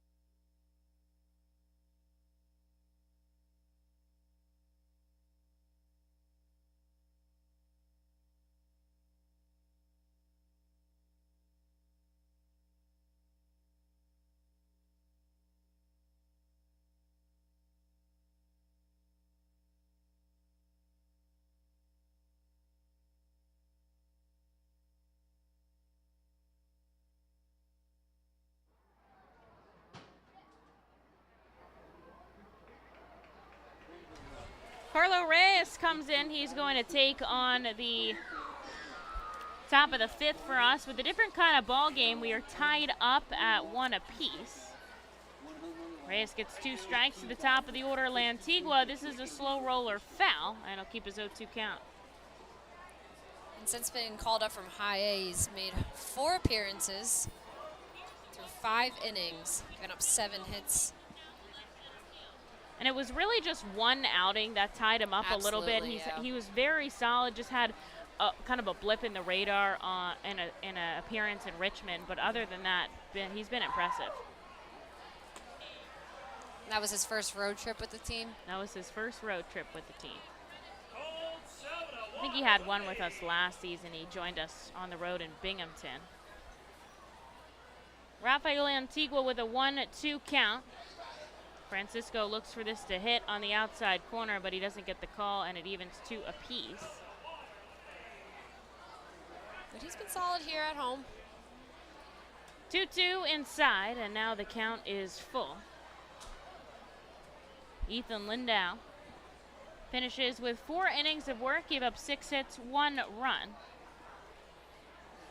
Here's the payoff pitch from Reyes. This is poked down the right field line. Ortiz racing over. It's foul. He tries to get it, but it lands in the Fightin' Phils bullpen. He was very close to making the catch. And it was very close to being fair, too. That one just fell into the gravel on the other side of the line, down the right field line. But great hustle by Ortiz to try and get there.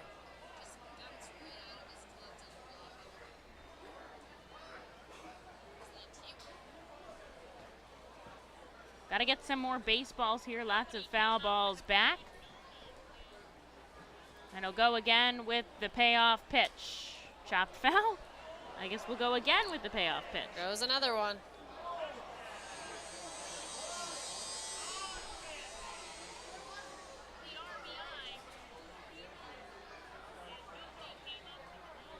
Payoff pitch. Beats the shift as he gets it in on the right side.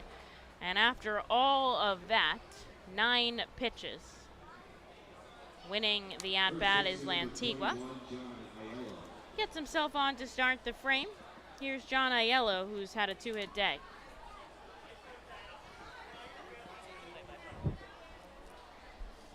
And Aiello still has a good number of family members / friends in attendance during today's game. He's from Lansdale, Pennsylvania, not too far away from us here in Reading. He'll take a first pitch strike from Carlo Reyes. Antigua out on first base. He'll take a little bit of a lead off. And this one is poked into left field. It's going to drop in for a base hit. The runners will move up. Antigua on second and Aiello at first. Lots of hits today for a team that only had 2 hits yesterday. Now, I know we didn't end up finishing that game, but they didn't have 2 hits until the 8th inning. And now they already have 8 here in the 5th. They're making up for that offense that they didn't find in the first 2 games where Reading picked up shutout victories. 2 runners on, no outs.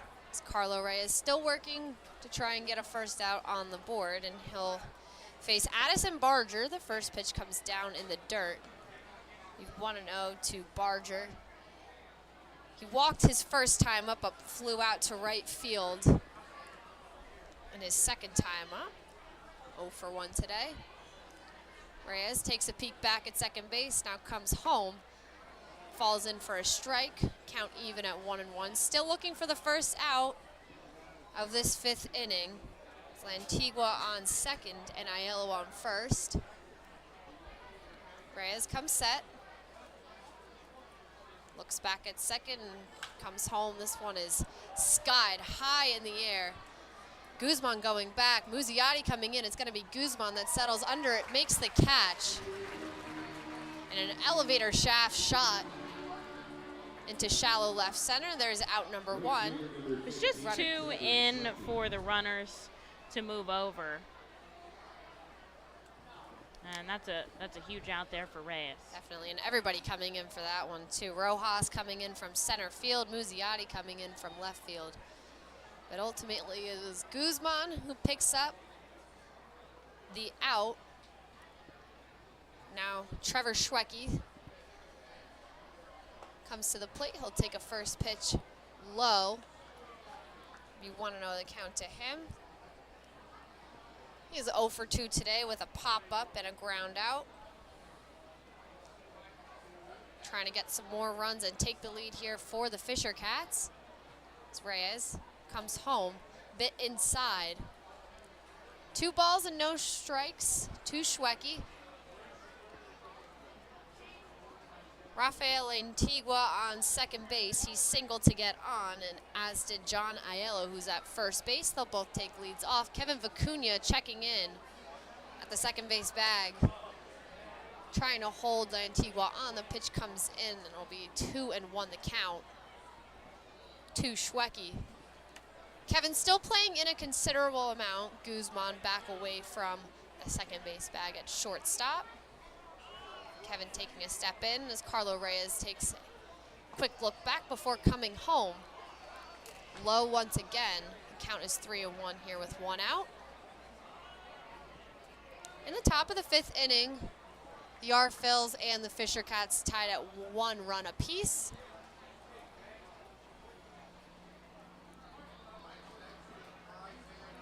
Reyes looks back at second. Comes home, grounder up the middle. Vicuña steps on the bag at second, over the first, in time.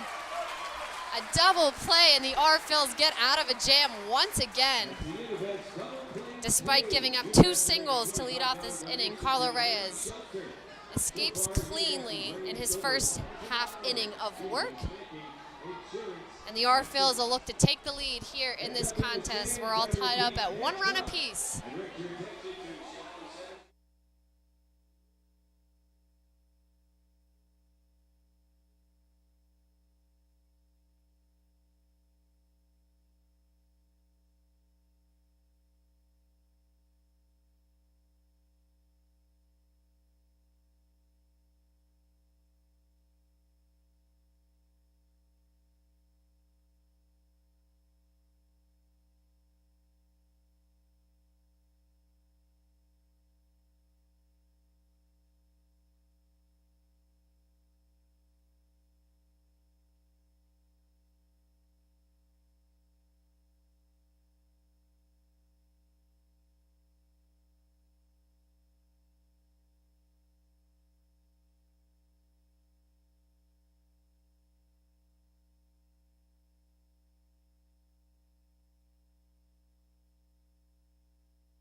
Tied at 1 apiece here because a big double play ball by Kevin Vicuña got us out of the top of the 5th. So into the bottom half we go with the top of our order. Johan Rojas, Simone Muzziotti, and Wendell Rijo due up here. Quiñones stays out on the rubber, the starter. Still in 75 pitches under his belt. There is somebody warming up in the bullpen as Rojas takes a first pitch ball. He's 0 for 2 in the contest today. Everybody that comes up, of course, representing the go-ahead run. Fightin Phil's 4 hits, Fisher Cats 8. They have made an error in the field. This is up and in and clips the elbow of Johan Rojas. Does have that Evo Shield elbow guard on there for a reason, and that's the reason. All good now. He'll head down to first with a hit by pitch to start off this inning. And here is Simone Muzziotti. Don't know what kind of leash they'll give the starter. They took him out after 5 2/3 last game. We'll have to see what they choose to do here with the runner on and nobody out. Both bullpens action on either side of this field. With a lot of time off, there's a chance to use, you know, as anybody that's available, really, and get those guys some last-minute work before the All-Star break. Muzziotti takes the ball upstairs, 1-0. Walked but was caught stealing in his last at-bat.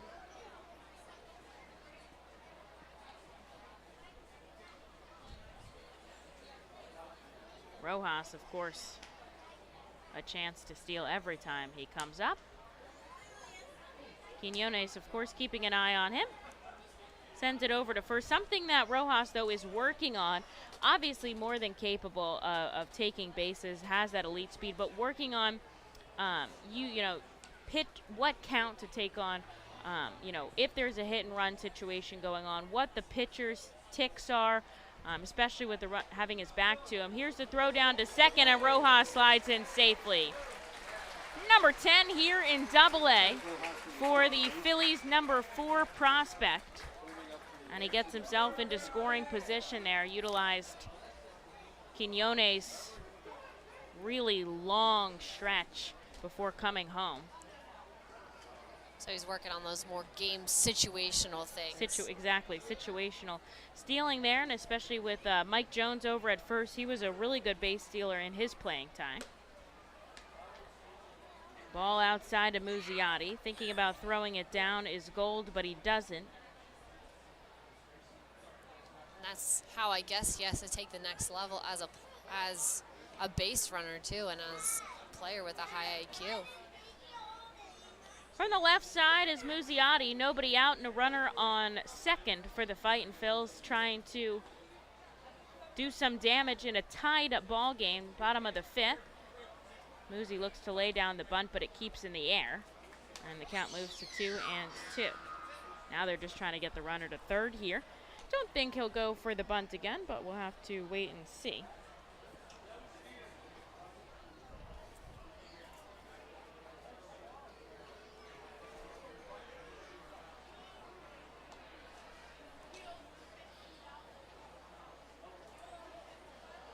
Outside, and a full count.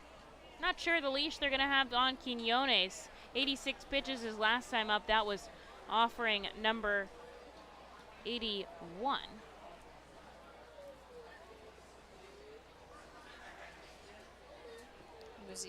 Muzzy's already worked 1 walk so far today. Shift on for the lefty batter. The payoff pitch is sent foul into the stands. Gold ripping his mask off. It's about 15 rows back. What an epic catch by a fan. And he hands it to his son, who's cheering him on. Double high fives over there in section 2. Barehanded snatch. Looked like a one-handed catch too. I think it was. Basket catch. Impressive. Got to protect your kids there too. Coming set down at the waist, Quiñones looks back at second. Here's the payoff pitch.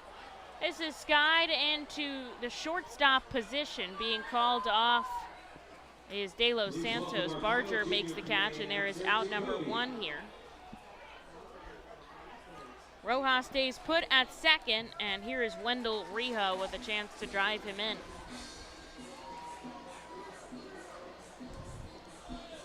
It's reached once already today in the first inning.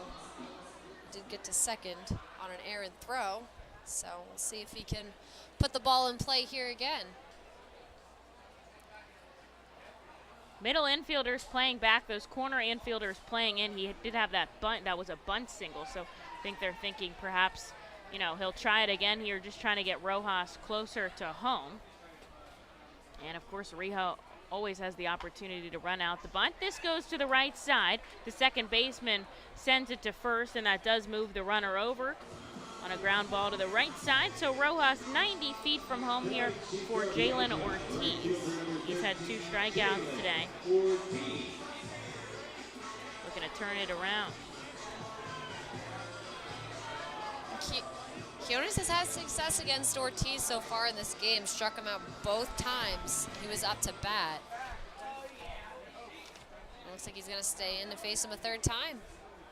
Ortiz had 2 hits on him in the first game that they saw each other. Quinones winning the battle now, but see if Ortiz can win the war with a runner on third.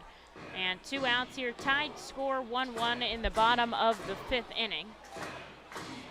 Anything that gets past Gold, of course, will certainly send Rojas home as Jalen takes the first pitch ball.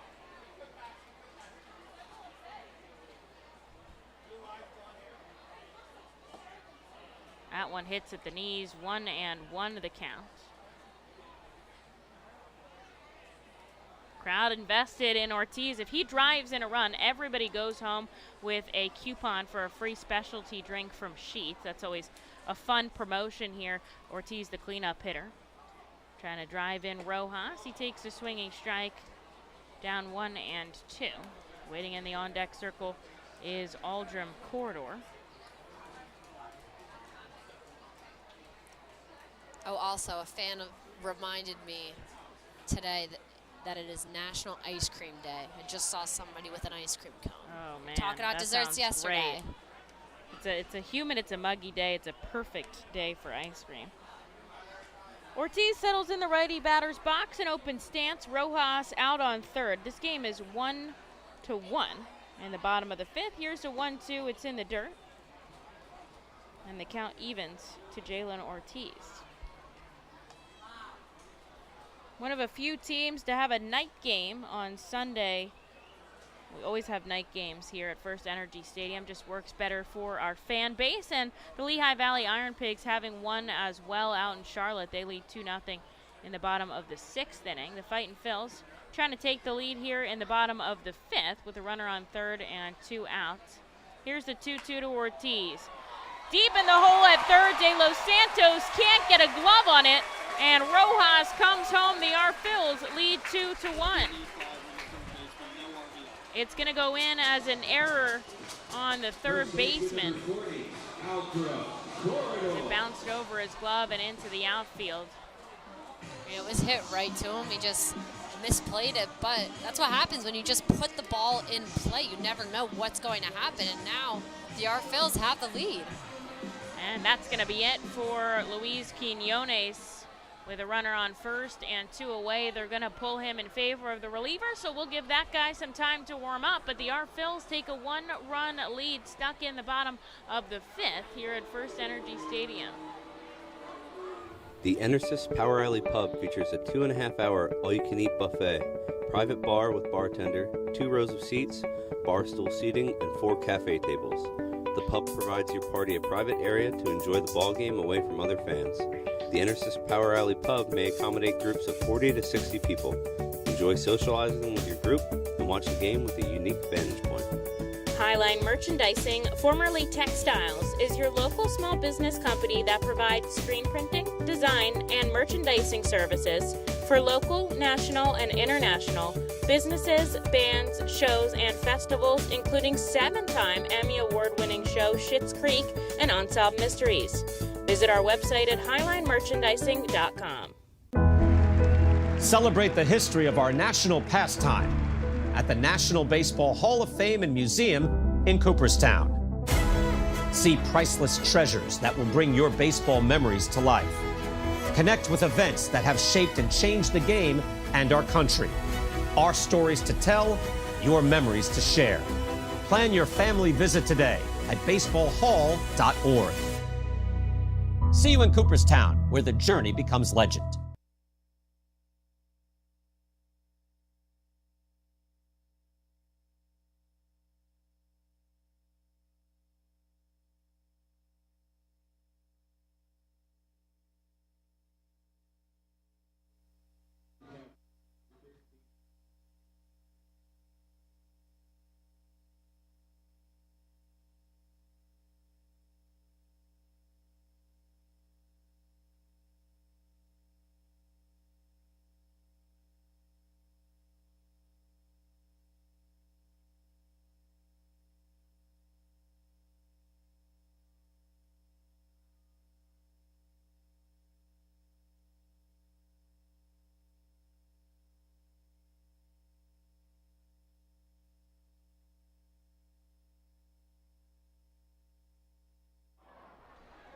Stuck in the bottom of the fifth.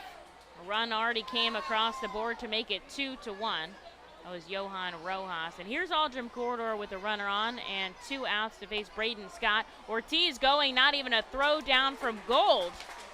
And Jalen swipes his 5th bag of the season to get himself into scoring position here. Scott takes over with Quinones, so Ortiz tracks back to the starter. And Corridor up with 2 outs and a runner in scoring position.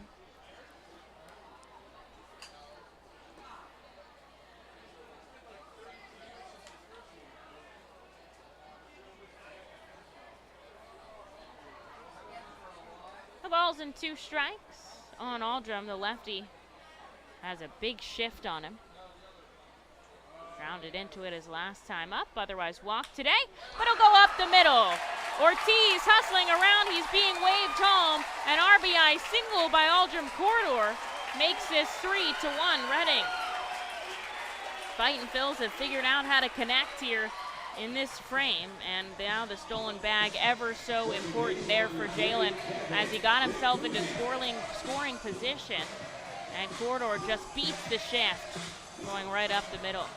Yeah, perfectly poked through the middle too, and you know, he had the day off yesterday, hasn't connected so far, did get on with a walk earlier in this game, but great to see him putting it together at the plate now. Our Phils have a 2-run lead here after scoring in back-to-back frames, and Kevin Bacuna is going to keep this inning going. A ground ball gets under the glove of the first baseman, Aiello, and that's going to go in as a base hit. Corridor shifts to second. And there's 2 on and 2 outs here. The Fightin' Phils have done all this with 2 outs. Keep the line moving. That was sharply struck too on the first pitch. Kevin was not wasting any time with that at bat. This is the most batters that we've sent to the plate so far for the R-Phils. As Jonathan Guzman comes up trying to do something besides strike out. He's done so twice so far in this game. Certainly capable of hard connection. We've seen it a good amount this series. Yesterday reached on a single in the 7th. Always putting the ball in play. The guy just doesn't drop in for him. It's better than his average states, I think. His average is 176, and I agree. He does put the ball in play relatively often, but that average is just not showing it. A chance to do some damage here with 2 on and 2 out. Fightin' Phils have already knocked in 2 runs in this frame. Rojas and Ortiz scoring. Guzzi takes the ball outside, 3-0, and now the reliever Scott in danger of loading the bases. He's responsible for both runners on. Corridor at second and Bacuna at first. He's given up back-to-back hits since coming in.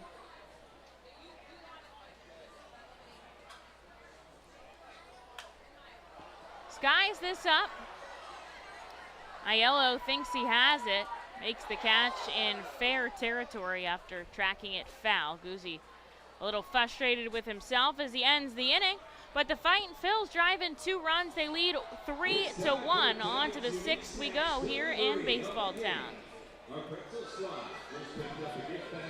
Join us as we celebrate Reading's Hispanic and Latino culture during 12 Friday home games this season. With Savage 61 Fiesta Fridays presented by eXp Realty, Breakthrough Beverage, Humane Pennsylvania, Origlio Beverage, and Mal Beer. Fiesta Fridays feature special Los Luchador de Reading uniforms, Hispanic and Latino food and music, and other cultural elements throughout the ballpark. Get your tickets now by calling 610-370-BALL or visiting us at the Weidenhammer ticket office at FirstEnergy Stadium. ROG Orthodontics is the proud official partner of the ROG Orthodontics Fightin' Phils Kids Club. Join today at Fightins.com to get your free ROG Orthodontics Kids Club t-shirt and visit FantasticSmiles.com for more information on why ROG Orthodontics is voted #1 in Berks and Monco. ROG Orthodontics and the Fightin' Phils, 2 great hometown partners. Savage Auto Group is a proud sponsor of Fiesta Fridays.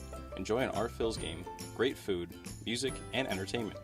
The team will play in their Los Luchadores de Reading Latino tribute uniforms. Visit Timmy Profit and Savage Auto Group, Pennsylvania's most awarded dealership for all your automotive needs.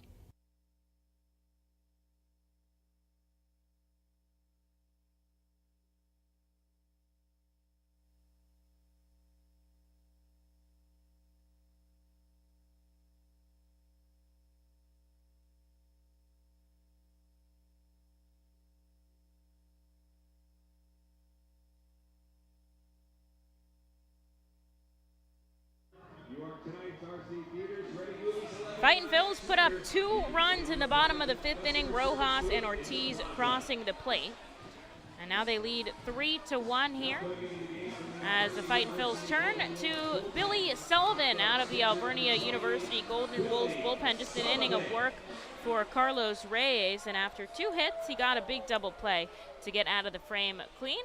So Sullivan looking to do the same here. He'll see Davis Schneider. He'll see Arelvis Martinez first, Davis Schneider, and Luis De Los Santos to start things off. Trying to keep this lead for the R Phils so they can go into the All-Star break with a win under their belts, as all of the other Phillies affiliates teams have. Lehigh Valley's in the top of the 7th in their game. They lead 2-0. And so that's 3 of 5 farm system affiliates, including the big club, that have come away with a win today. So trying to round out everybody before the break. We have Monday through Thursday off and then pick back up in Somerset on Friday. Sullivan hits the outside corner here to Martinez, who is 0 for 2 today. Leans over, gets the sign. And hits again at the knees with a 93-mile-an-hour fastball. He's got Martinez down 0-2.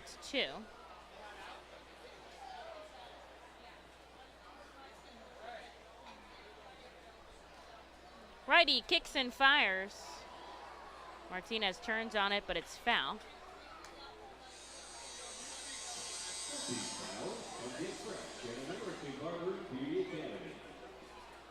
Seen Sullivan already before in this series. The righty pitched 2 clean innings of work, allowing 2 hits and walking 2, but getting 2 strikeouts. A drop third strike, the throw by Francisco. It's in the dirt. Strikeout on the wild pitch there, but reaching is Martinez. Francisco made a heck of a dive for the ball and just wasn't able to put a good throw down to first. And you could still see in the grass where he kind of slid there to try and get to that ball as fast as he could, but made the throw from his knees and just did not get enough on it. And Aldrum had to try and pick it out of the dirt. This is shot down the left field line, bounces foul. Love the bullpen guys still giving it a point down there. No matter what it is, they're like, fair, even if it's well foul. Yeah, and they've done that this entire series. I think it's pretty funny. I think, yeah, they're kind of turning it to a bit down there. And New Hampshire is another team with the bullpens in the field, so this is nothing new for these guys. Sullivan's going to work with a runner on first there. Martinez does take a strikeout, but he reaches on a wild pitch. Is there any other fields besides I was these trying two to teams think right who here? else, if I go through the Eastern League, if I can think. So Hartford, no. Portland, no. Somerset, yes. Somerset's is. New Hampshire's is. Binghamton's, no. There's a called strike. Makes the count 1 and 2. I have not been to Bowie, so I don't know. Erie's is not. We're going to Altoona later, so I'll let you know. Richmond's is not, and Harrisburg's is not, and Akron's, I don't think so. This is right back to Billy. He knocks it down. They're going to try to turn 2. He throws it away. Keeping his foot on the bag is Kevin. They say it came off. Oh, man. That was so sharply struck back at Billy. It's going to prompt a visit from the trainer and Sean Williams. It took Kevin off the base to try to keep it from going into the outfield. I thought he kept his foot on the bag. They're saying he didn't. And I think everybody more worried about how Billy's doing, honestly, than that play. Sean coming out to check. He was kind of, like waving his throwing hand as if it was stinging him a little bit. And so we'll have to wait and see how this wraps up. The infield coming in as well in this meeting at the mound. That was sharply struck, too. Right back up. I can't believe he knocked it down as well. I mean, your first reaction is just try to get any part of your body to block that. And they're going to take Billy out with him. Looks like maybe nicked something on one of his fingers on his throwing hand. He'll come out of the game with Andy Dodson. And we'll take a break, allowing the reliever to warm up here. They're going to take some extra time with this being in the middle of an inning, as it is, with 2 runners on and nobody out here in the top of the 6th. The R-Phils lead 3-1. Cornwall Manor is an active senior living community on the 190-acre wooded campus in Cornwall, Lebanon County. The community offers independence and opportunities for wellness and fitness, as well as educational and musical programs, and the peace of mind of having convenient health care on site. Cornwall Manor offers a range of residential choices from apartments to homes. Prospective residents are welcome to visit us for lunch and have a chance to learn more about the community. More information is available online at cornwallmanor.org. Cornwall Manor, celebrating over 70 years of senior living. The time has come for businesses to grow, to prosper, to innovate, to succeed. Tompkins Vist Bank continues to be a leading lender to companies in southeastern Pennsylvania. We make decisions locally and invest locally so local businesses can thrive. Call a business advisor today and see how we can help your business grow. Tompkins Vist Bank, locally focused, a world of possibilities. Member FDIC, Equal Housing Lender.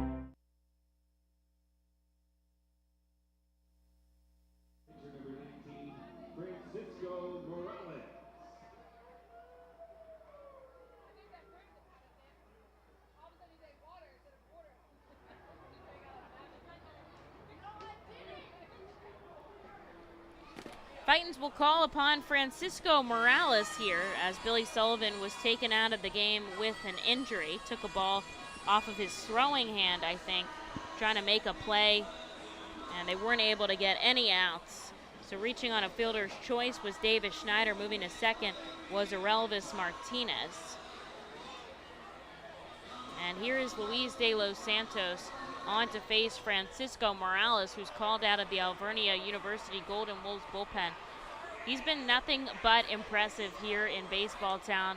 A 1.40 ERA. Did get a cup of coffee in the majors this year. 2 appearances and a major league save. So he's got some experience under his belt here. And we'll see if he can get the job done. The R-Phils took a lead in the bottom of the 5th and the 6th. They lead 3-1, and they're looking to keep it that way. Mo will have to work with 2 runners on and nobody out here. Of course, both runners tracking back to Billy Sullivan, who haven't heard anything about him. Did go back into the clubhouse with the trainer. And here is Luis de los Santos, who's had 2 hits in the game already today. Third baseman number 1, Luis De Los Tying Santos. run out on first, and the go-ahead run at the plate. He'll settle in here in the top of the 6th inning.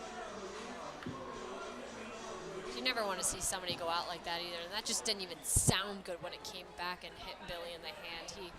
But give him so much credit. He did all he could to try and get an out. He got hit, and then he picked it up, and he threw it to first. He tried. He did his best, and you can't fault him for that. First pitch down and away by Morales is ball number 1. Tried to make a bunt attempt at that, too. Aldrin corridor coming all the way in. They're just trying to move the runners over here since nobody is out on the board.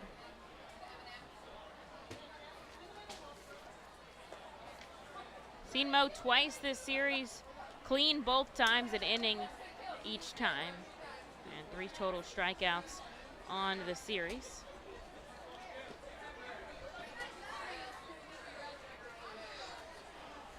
Two on, nobody out here for the Fisher Cats, who trail by 2 in the top of the 6th. The 2-0 upstairs, 3-0, and now Mo's in danger of walking the bases loaded.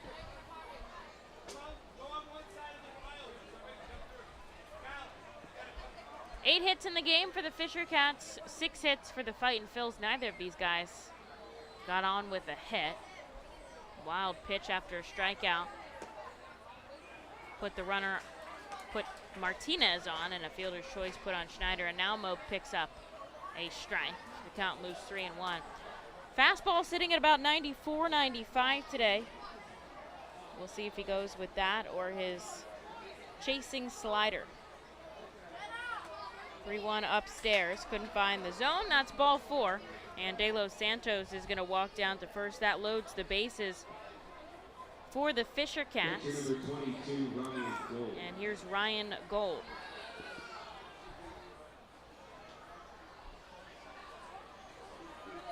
It's the first time I've seen the bases loaded so far today. For the Fisher Cats.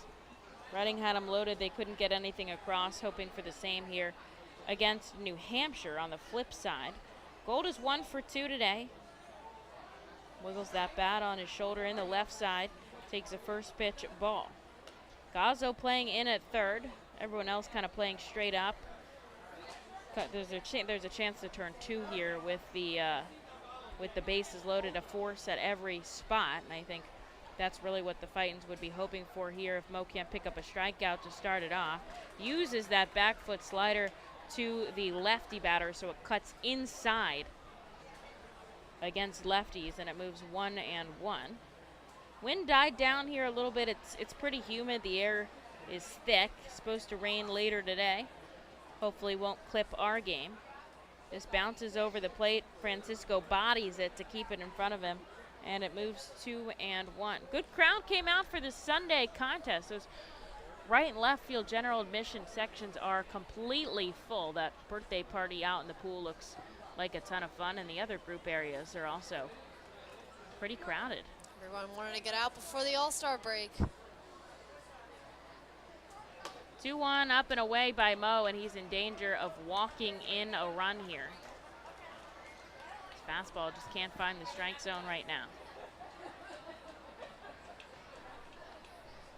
Martinez on third, Schneider on second, De Los Santos on first. There is nobody out here. And the 3-1 is chased. And they say he doesn't go around. That looked really like he did. It was awfully close, and I agree. I think he went And that's going to send him down on a walk. Back-to-back base on balls issued by Morales brings in Martinez from third. The bases are still loaded, and there's still nobody out. And that's going to prompt a visit from the pitching coach, Matt Hockenberry. Schneider on third, De Los Santos on second, and Ryan Gold on first. And now this is a one-run game. Reading leads 3-2, and we have started slowing down quite a bit here in the top of the sixth. Lehigh Valley, who started pretty much at the same time as us, is in the top of the seventh inning. They lead 6-0 now, pouring on the offense. Josh Ockamy, a grand slam. Oh my gosh. You love to see it from the former Fightin' Phil. And this is the first time he's in AAA with the Phillies organization. Spent time in AAA with trying to think, Pawtucket, Worcester. It's called now. I think when he was there, it was called Pawtucket. We're gonna Lehigh Valley put that up. We'll send that out on our Twitter if you guys get a chance to go and watch that. That's pretty awesome for Occamy. And here is Cam Eden, the number 9 hitter for the Fisher Cats. He's 0 for 2 today. Morales looking for an out here. The bases are loaded. The Fightin' Phils lead by 1, but you got to start somewhere and get an out.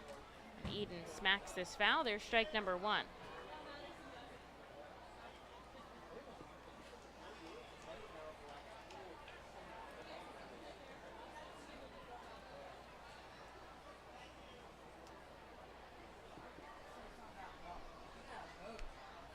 Mo pumps his left leg.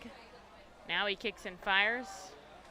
This hits the zone on the outside corner, 0-2. And now he seems to have found his groove after that visit from Hawk out to the mound. Just looking for the first out here with the bases loaded, trying to preserve this 1-run lead if he can. Here's the 0-2. This is in the dirt. Francisco doing a decent job at managing these wild pitches. MLB draft starting today, so we'll keep our eye on who the Phillies take the first round. Ground ball left side. Gazzo is going to come home with it. He throws it away from Francisco. 1 run will score. Here's the play for 2. Mo makes the tag. What is he mad about? He definitely made the tag. Is he saying he's blocking the plate? I mean, he's got to be on the plate to make the tag. That wasn't even a close play. Cesar Martin is out there to argue. It's going to go as an error on Sal Gazzo that allows the runner to score because he could have gone to first and got the out there, so fielder's choice for Eden. He moves to second. Gold moves to third, and out at the plate was Luis de los Santos. This game is tied at 3 apiece.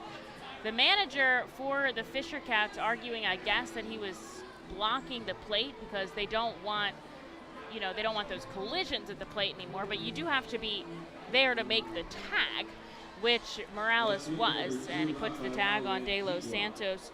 So it's tied at 3 apiece. And here is Rafael Antigua with 2 on, and the Fightin' Phils finally get an out.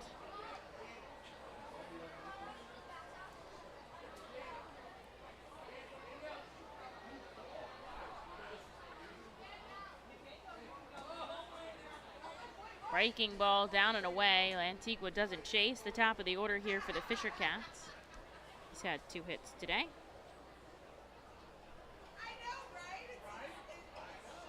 No force play with nobody out on first.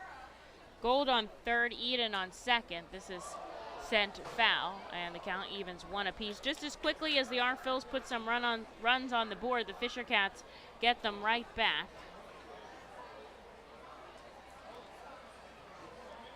As we said before, no lead is ever large enough here. That's for sure.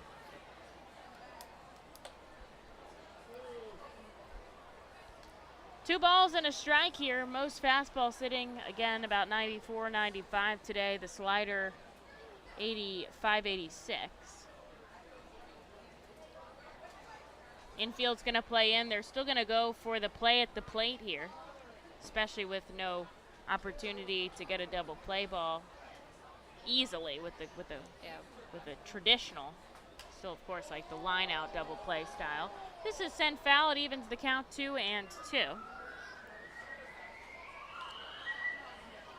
And suddenly back in the last half inning when Jalen got to second on a stolen base and was able to make it home, we wouldn't be tied right now. The Fisher Cats would have the lead. You never know, what little thing like that is going to be the game changer in this game. That's why you got to be hustling all the time, and Ortiz is. This is a called strike on the outside corner. Mo hits, and it puts out number 2 on the board for the Fisher Cats. That's a big out. The infield can take a step back here with 2 on the board and 2 in scoring position. Here is John Aiello. Yeah, huge strike out there. Huge out number 2. Now everyone can go back to their regular straight up positions. Although Aiello's 3 for 3 in the contest, a double and a pair of base knocks. Have to fight Morales here from the left side. He takes a swinging strike, tries to hold himself up, but he doesn't. And there's one.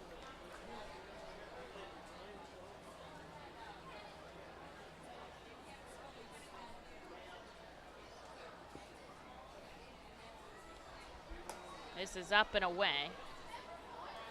Gold shuffling off the bag at third, Eden at second. The catcher is kind of the one who's going to have to go quicker for Eden. He's at third. Of course, with 2 outs, everybody's going on contact.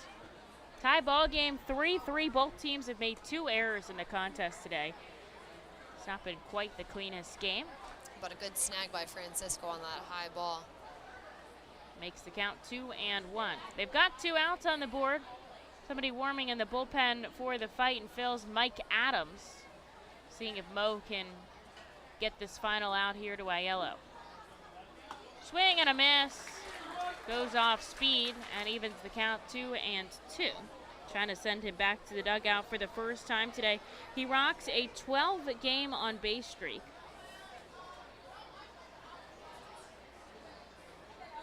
$14 hits in 45 at-bats, so just consistent in getting on base, not necessarily with a hit. That would put him batting .311 though. Still very good. Full count here with 2 outs on the board, 2 runners on in a tie ball game. Mo takes a big deep breath. Here's the payoff pitch and he gets the strikeout.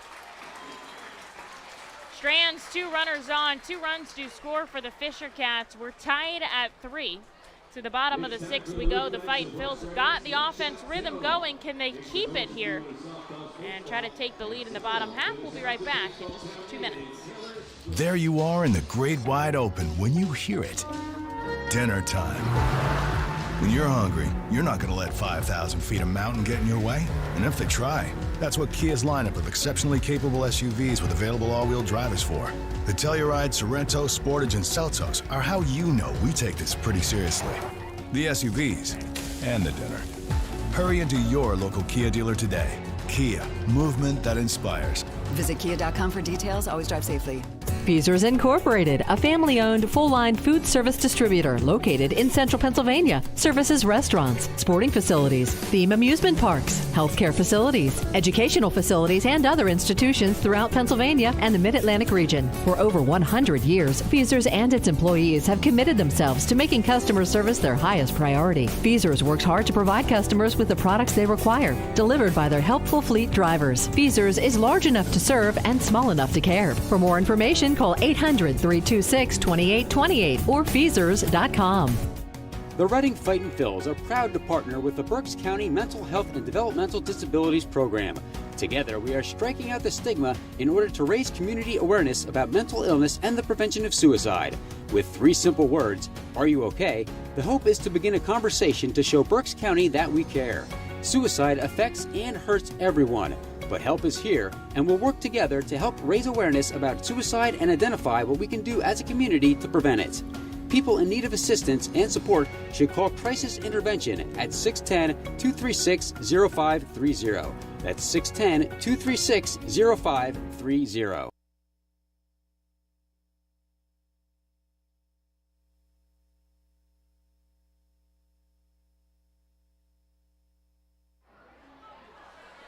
A tie ball game here as we head into the bottom of the 6th inning. The Fisher Cats were able to put 2 runs on with no hits. They were issued 2 walks and 2 errors by the Fightin' Phil's, but Morales got out of it with 2 runners on. And now we'll see if we can break this tie once more. 3-3 in the bottom of the 6th. Freddie Francisco takes a ball and a strike to start things off. See if he can get another hit, notched his first double-A hit in his last time up, driving in Kevin Vicuña.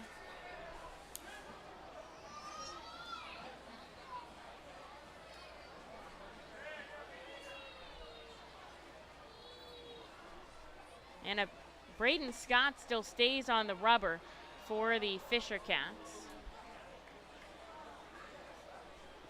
Sends a looping strike to Francisco, and the count evens 2-2.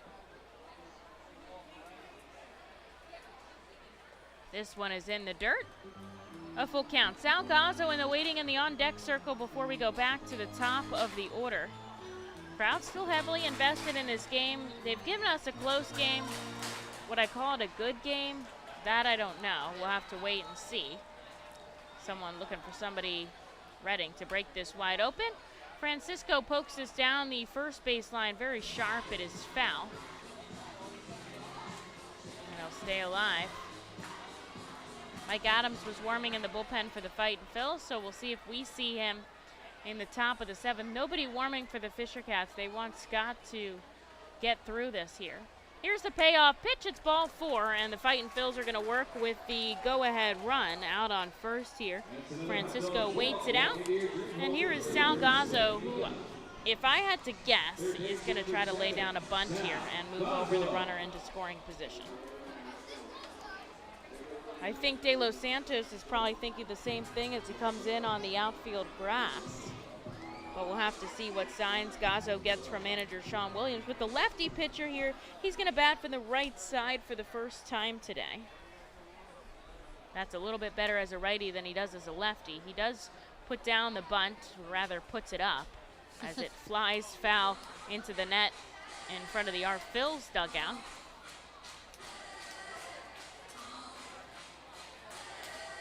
Still so impressive. I mean, we've seen a lot of switch hitters this year. We had Johan Camargo here, a switch hitter earlier in the week on a rehab. Now we have Sal today. Takes a full swing for a strike, and the count moves 0-2. Just trying to move Freddie Francisco over into scoring position as he represents the go-ahead run here in a tied 3-3 ball game. Here's the 0-2. Gazzo gets a piece of it to stay alive. Johan Rojas waiting in the on-deck circle.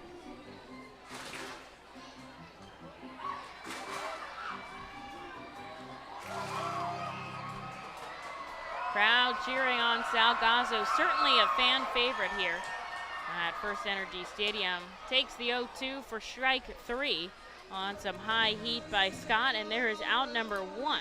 We'll go back to the top of the order with a runner on first. Here's Johan Rojas.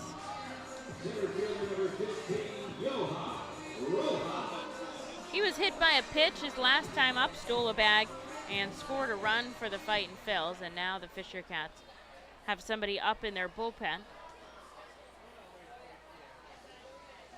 Runner on first and 1 out. Hits the strike zone at the knees.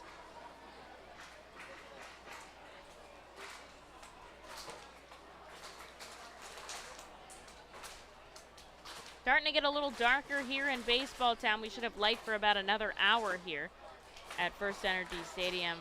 One of the few minor league teams to play Sunday night games. It is better in the way that you play at night, in the way that the weather isn't as humid. I mean, it is still humid and thick here, but that sun isn't a problem either, which makes it a lot hotter. Just seems to be what gets the most fans out at the ballpark. This is way inside to Rojas. And we do have a great crowd here in the ballpark today. And lots of kids enjoying that free Crazy Hot Dog Vendor t-shirt giveaway too. I like when people get a free t-shirt and they immediately put it on. Absolutely. Here's the 1-2 shot foul into the stands. A guy tries to make a barehanded grab. He at least knocks it down. He was not as successful as our friend from earlier.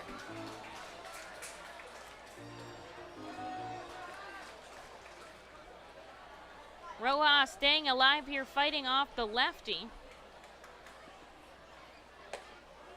Chases some high heat and back-to-back strikeouts. Down go the Fightin' Phils, both on that fastball upstairs. And with 2 away after a leadoff walk, here is Simone Muzziotti. Fightin' Phils tied ball game here, 3-3 with the New Hampshire Fisher Cats. You know, we have had a little bit of everything in this game too. Had a home run. We've had an inning where 2 runs were scored without a hit. Those were both for the other team. But we've That's also had a hit by a pitch, stolen, scored, single, stolen base, scored. Fightin Phils have 6 hits. The Fisher Cats have 8. Both teams have made 2 errors, and both teams have had 3 runs. Francisco on first, as the lefty Muzziotti takes the ball outside 1-1.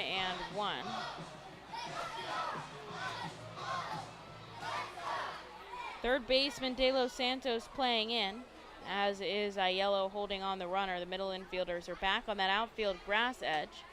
This hits the outside corner, and 1-2 is the count here to Muzziotti. He doesn't have a hit today. He did walk in the third, but was caught stealing.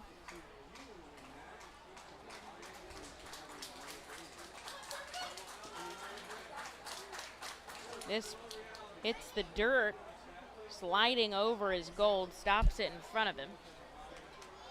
And the count moves to 2-2. Braden Scott reaching 29 pitches.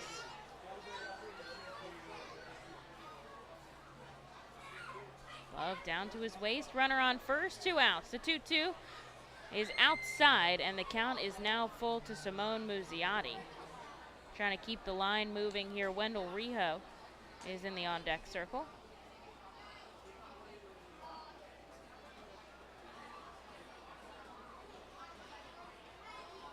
Runner going, ball 4, either way. So Muzziotti walks down to first, Francisco shifts to second, and now there's a runner in scoring position for Wendell Rijo here. That's the go-ahead run out on second. There are 2 outs for the Fightin Phils.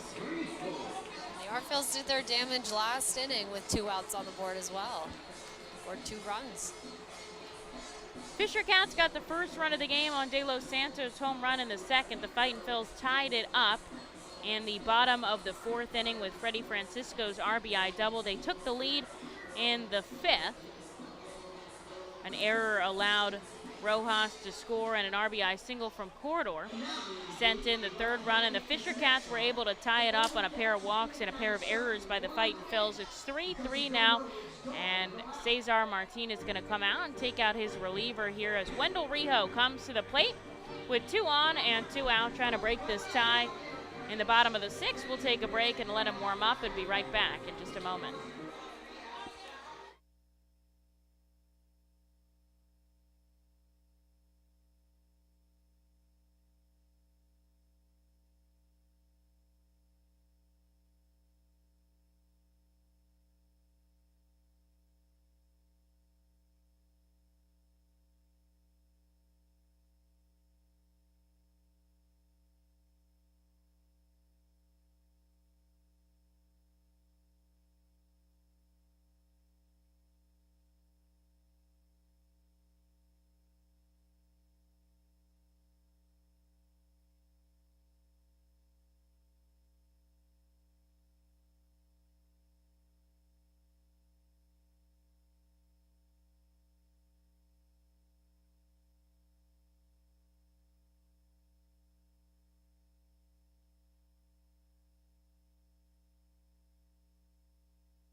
Rijo comes up here with 2 on and 2 out. Gabriel Ponce sends him a first pitch strike out of the Alvernia University Golden Wolves bullpen.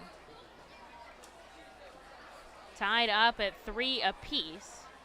And the Fightin' Phil's trying to get on top here with Francisco on second and Muzziotti on first. Both walk to reach, and a pair of strikeouts put 2 outs on the board. Rio smokes this foul, and he's down 0-2 in the count.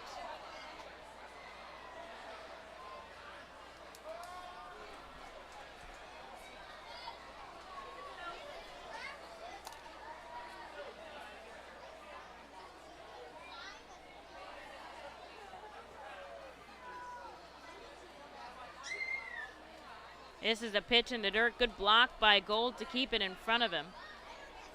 And nobody can advance. Rojas still jumpy on that play, though. Had a sizable lead, too. With 2 outs, they're going to be going on contact. Freddie taking a couple steps off the bag at second. Rijo strikes out swinging on a fastball upstairs, and that will end the inning. Reading gets 2 on, but the side strikes out as we go into the 7th here in Baseball Town. 3 runs apiece on either side. The Fightin' Phils know who to call for trash and recycling services. A proven winner, JP Mascaro & Sons. The industry leader for over 50 years. Trust the familiar Mascaro Blue Elephant to provide dependable, quality service for your home or business. That's JP Mascaro & Sons, one of the top companies in its industry. Trash and recycling services for home, business, and industry. We are hiring and have open positions in Berks County. Check our website for open positions at jpmascaro.com or call 1-888-MASCARO. JP Mascaro & Sons, ready to serve you. Berks Packing is a family-owned and operated meat processor located here in Reading, specializing in hot dogs, ham, specialty meats, and more. Berks Packing provides America's classic ballpark with quality products, including the highly acclaimed flat-top grilled hot dog. Join us for Berks Packing Sunday Family Fun Days at Sunday home games all season long at FirstEnergy Stadium. Lidl is a normal grocery store with aisles and shelves and high-quality groceries. But only Lidl has really low prices, like so low they're too good to be true. But true. Lidl, suspiciously low-priced groceries.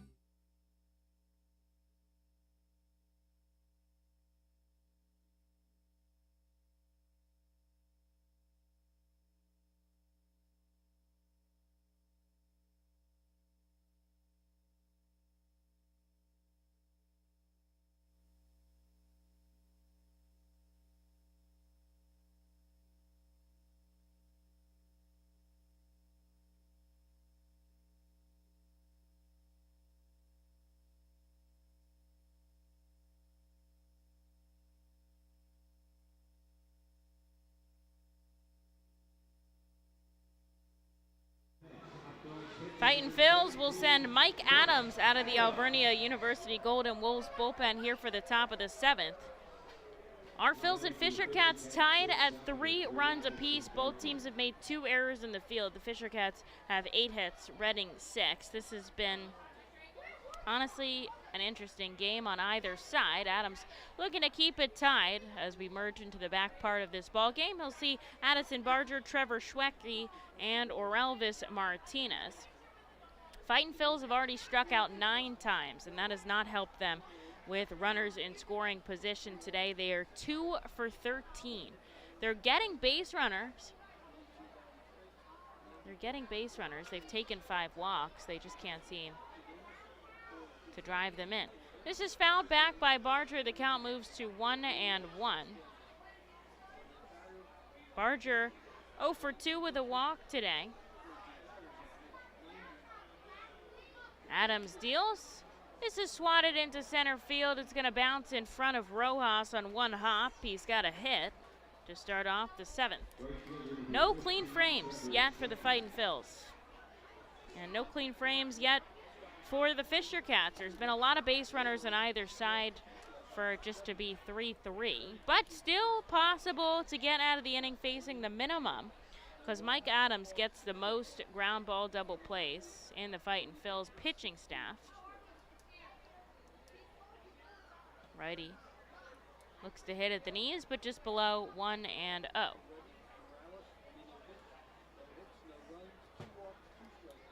Coming set behind his head, the runner on first getting jumpy there. He's going to fire over, and the count continues. Gets 2 step-offs per at-bat. He's already got 1.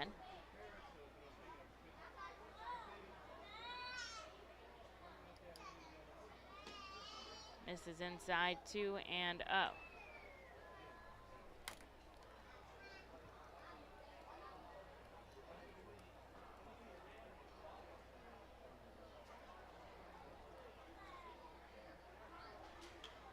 This is swatted foul. That'll be a strike for Schwecke. 2 and 1. That foul ball is brought to you by American Barber and Community Academy.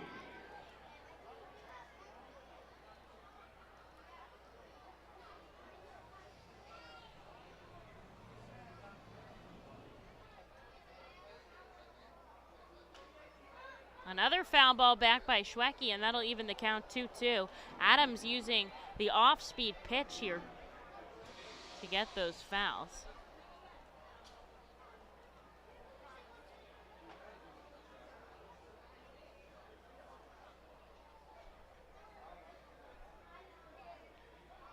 Looking for out number 1 is Mike. This is another foul ball. This one's a little dribbler. Back behind the plate. We'll go again. Barger was going on contact. He's going to have to go back.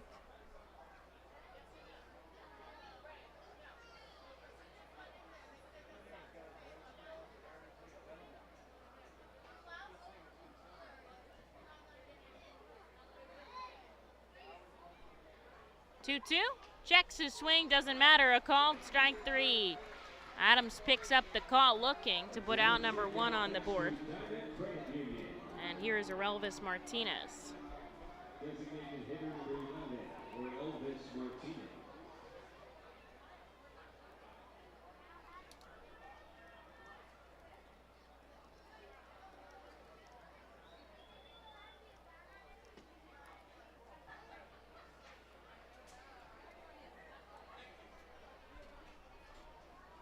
First pitch strike here to the lefty bat. He struck out last time, but he reached on a wild pitch and ended up scoring a run.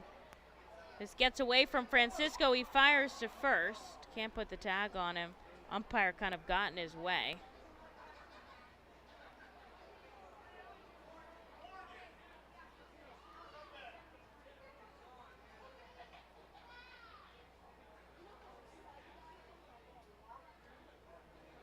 And the umpire is going to come in and talk to the manager, who is out arguing again. This guy does not get along with this crew. To be fair, I don't think anybody in the league gets along super well with this crew, but now they're going to go have a meeting. They're going to go have a meeting. Was that a foul ball? Was it a ball? Adams having a quick chat with Jonathan Guzman after Francisco ran out and came back. Whatever they had to say to each other very quick. Goosey heading back out. This is maybe the 3rd time this series that the umpires had to converge to discuss a call. Really, it should be a call that you make confidently if you're going to be an umpire making the call, right or wrong. You don't need a 3-man crew for a strike and ball call. I mean, we've seen this like the 3rd time this series. We've seen a reversed call without any video footage. And Cesar not happy with it. It was called a ball.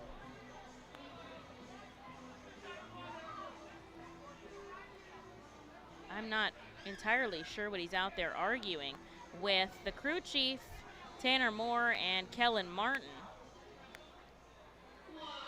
They're going to break up. 1-1 count with an out on the board.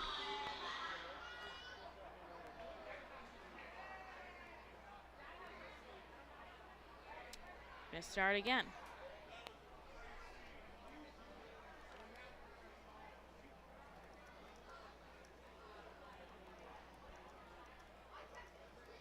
This is in the dirt. Freddie keeps it in front of him. You know what? That was going to go in as a strike. And that's what they were arguing is about it. I think to everybody else it looked a ball. And it's going to be a strike as he wiggles his finger up there for the 2. And that was clearly a ball, so now it's 1-2. So now it makes a little bit more sense.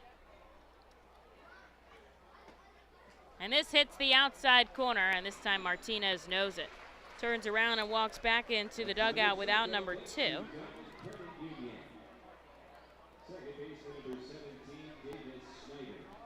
Here's Davis Schneider. After a leadoff base hit, Adams has picked up back-to-back strikeouts to keep the Arphils in this contest. We're tied at 3 apiece on this getaway day for New Hampshire, right before the All-Star break.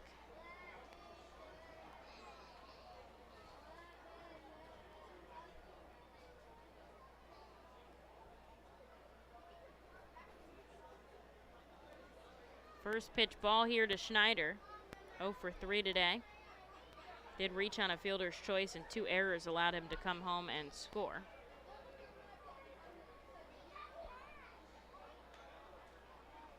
Adams misses again. 2-0.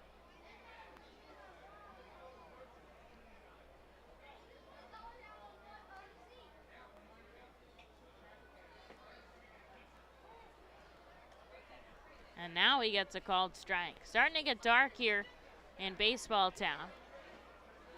Lights are on at the ballpark, probably about an hour until sunset here on this Friday evening. Sunday night game for the Fightin' Phils. Runner on first, here's the 2-1. Gets a piece of it, and the count evens 2-2. That hit the dirt, so they're going to get a fresh baseball.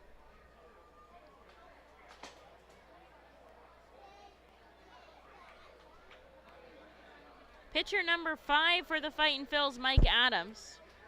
Fisher Cats have had 3. With the day off tomorrow, actually 4 consecutive days off. Just trying to get everybody some playing time here. Runner on first, 2 outs. Adams trying to keep this 3-3. The 2-2, fouled back, will go again.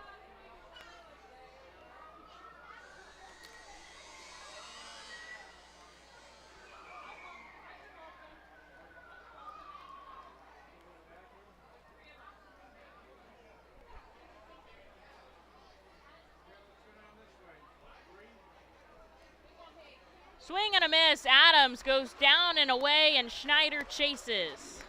Mike Adams picks up 3 straight strikeouts after a leadoff hit to keep the Fisher Cats quiet. 7th inning stretch time here at the ballpark. Tie game.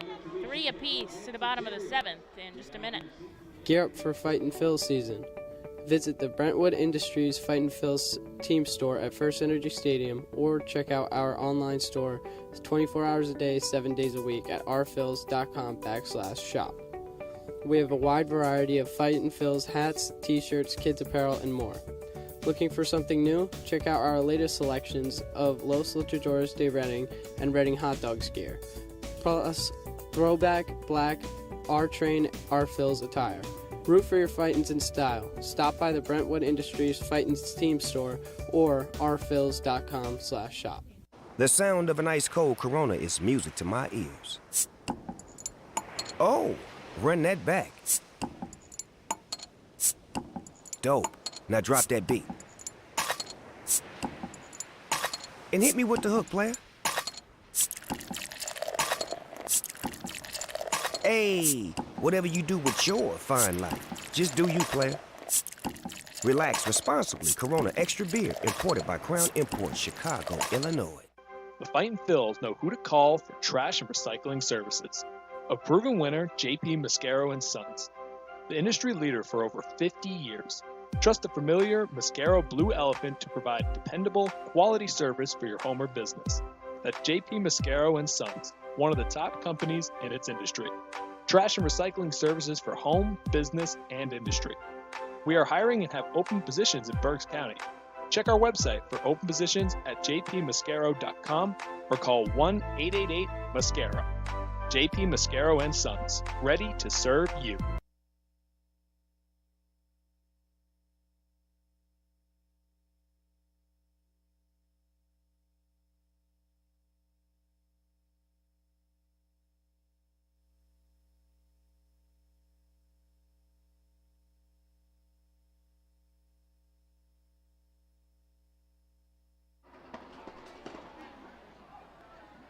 Jalen Ortiz will start us off here, trying to break a 3-3 tie.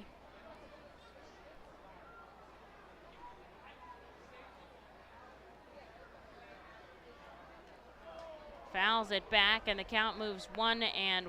It'll be Jalen, Aldrum, and Kevin due up.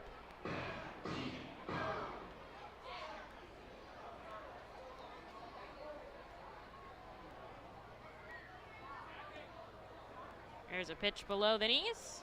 2 balls and a strike.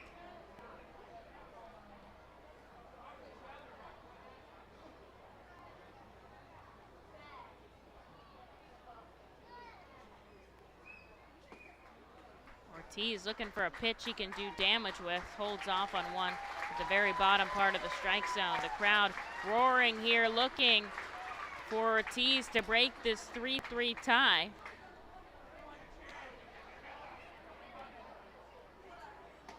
And this one is outside. The count now full.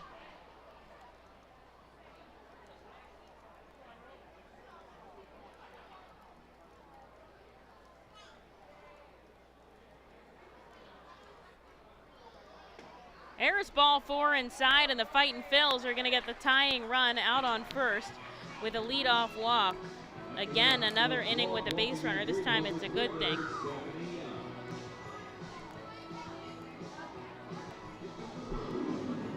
And now the pitching coach is going to come out.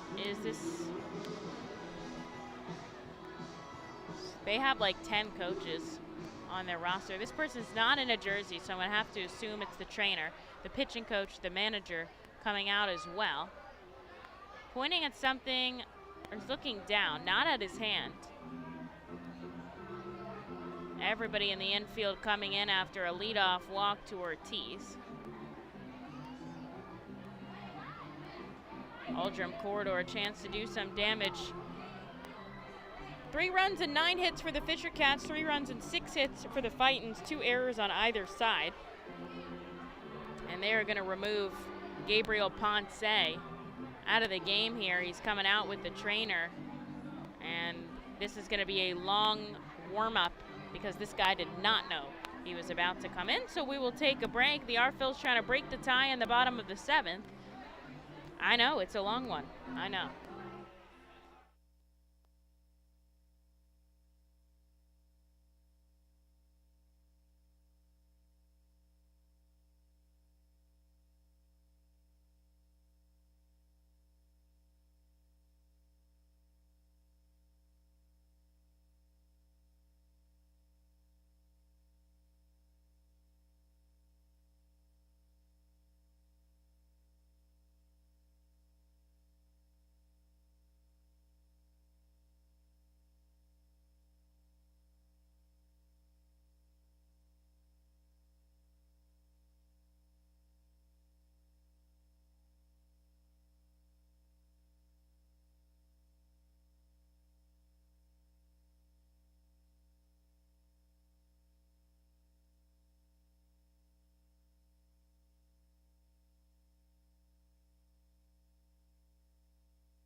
Sean Rakowski called out of the bullpen here. He didn't even know it, obviously. That was the first batter of the inning. He took off his sweatshirt and came out. That was how fast the call was. So they give him a good amount of time to warm up here. And he will see Aldrum Corridor as Ponce leaves with Jalen Ortiz, who walked down to first. This game is 3-3. We just need a run here. Can we get on top so we don't have to play the bottom of the ninth, too, you know? I mean, also a win would be fun. Trying to take this series from the Fisher Cats. We lead 3-2. They're trying to even it out. They've got a long bus ride home. But everybody goes on break for the next 4 days, so it's our last game. Corridor thinks about swinging, but it's below the knees. Takes the first pitch ball after a pickoff attempt. We've already seen Ortiz take a bag today. I think he's probably going to try to go break up the double play, get himself in a scoring position. Corridor chases a wild pitch, and that's going to send Jalen to second, so that'll work. Moves himself into scoring position as the count evens 1-1.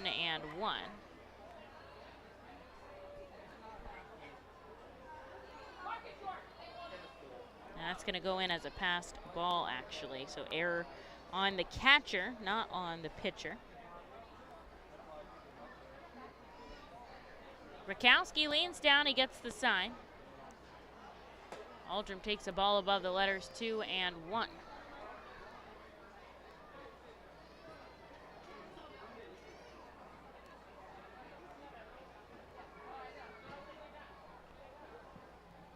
Looks back at Jalen on second. Nobody out here in the bottom of the 7th. Corridor goes up the middle. It bounces over the head of the pitcher.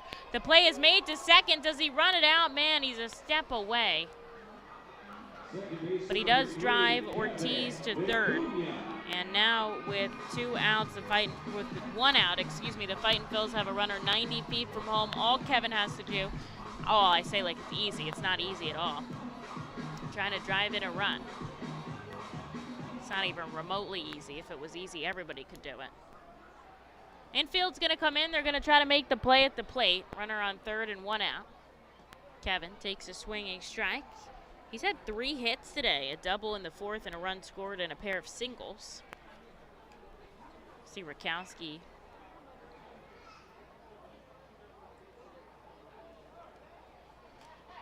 Sends this foul. He's down 0-2. Jonathan Guzman waiting in the on-deck circle. Available off the bench for the Fightin' Phils today, Jack Conley, Vito Friscia, and A.J. Graffinino.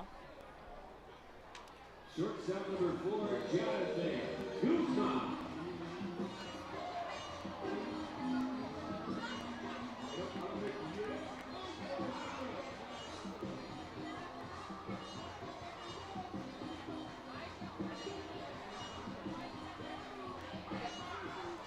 And on a catcher's interference, waiting to make sure that was the correct call, comes through. And Kevin's had catcher's interference on him twice so far. That will send him down to first, and now there's 2 on and 1 out for the Fightin' Phils here for Jonathan Guzman. If I go back to that others game, Guzzi lays this down perfectly. They'll put the tag on him, but coming home is Jalen Ortiz. Our Phils lead 4-3. And that is going to be huge. So he puts it down the first base line so that Jalen could come home without having to worry about the tag. It does send Kevin into scoring position as well with 2 outs. That is huge. Sack bunt, RBI there for Jonathan Guzman. Makes it 4-3 here in the bottom of the 7th. This is popped up in the infield. Calling everybody off is De Los Santos. Almost collides with Schneider, but he makes the catch. And Guzman's sacrifice bunt drives in the go-ahead run. Reading leads 4-3 after a very interesting frame. As we go to the 8th, we'll see who comes out of the bullpen for Reading on top 4-3. K Pool and Spa offers a variety of expert services for both in and above ground pools and hot tubs. They provide the service for Pool Pavilion at the FirstEnergy Stadium and keep it clean and maintained throughout the entire season. Based in Reading, Pennsylvania, they've been family owned and operated for 40 years. Turn to K Pool and Spa for the best value and professional service. International Fireworks is the official fireworks provider for the R-Phils. International Fireworks shoots all 33 fireworks shows throughout the R-Phils season, including 6 Mega Blast fireworks shows. International Fireworks also provides the pregame fireworks after the national anthem at each game. International Fireworks has a retail store in nearby Douglasville, Pennsylvania, where you can purchase all of your fireworks. Visit fireworksrus.com for more information about the International Fireworks retail store in Douglasville. Thanks again to International Fireworks, the official fireworks provider of the R-Phils. Looking for the place to have the ultimate family fun at the Fightin' Phils game? Look no further than Capital Blue Cross Funland. Capital Blue Cross Funland features the most exciting games and entertainment at the ballpark, including speed pitch, mini golf, ring toss and peach basket toss, mascot autograph booth, a bounce house, and the incredible giant inflatable slide. Bring your family to all the fun at their next R-Phils game at Capital Blue Cross Funland.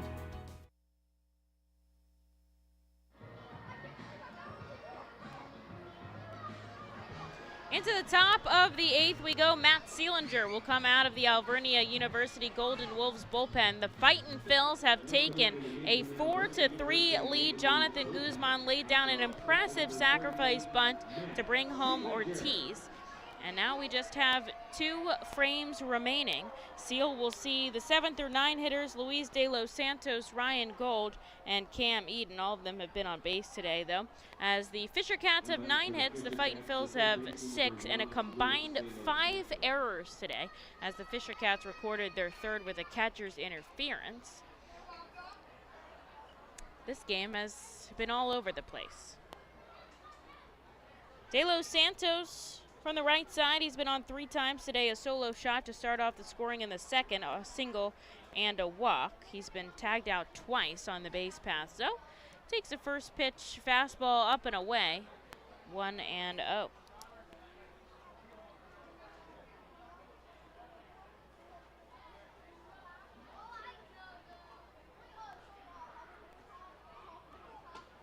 This hits the outside corner.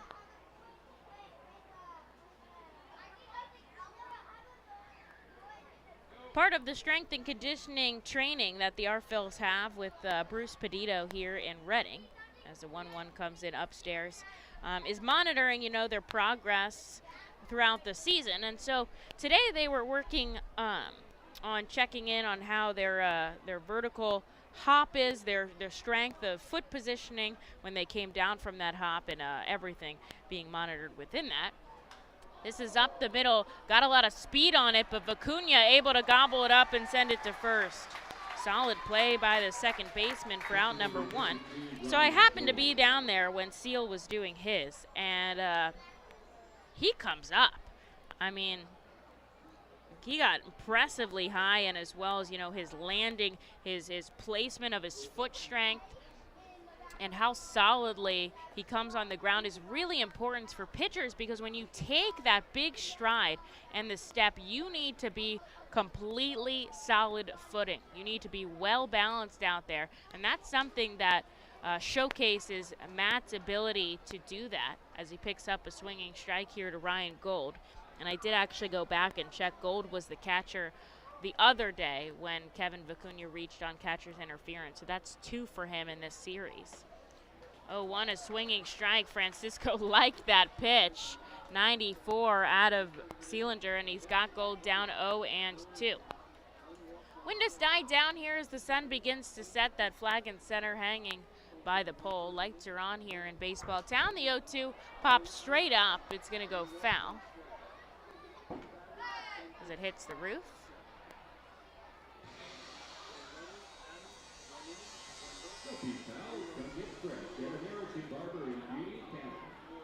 We'll get to go again. Seal trying to put down the first 1, 2, 3 innings for the Fightin' Phils. The Fisher Cats had 1, even though they gave up a walk. There's been a lot of base runners on either side today as this goes in the dirt. 1-2.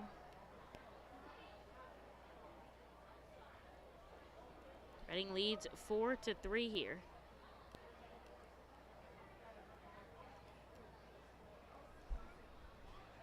Seal steps off. Now he puts his right foot on the first base side of the rubber. Little shift to this lefty batter. 1 for 2 with a walk and an RBI.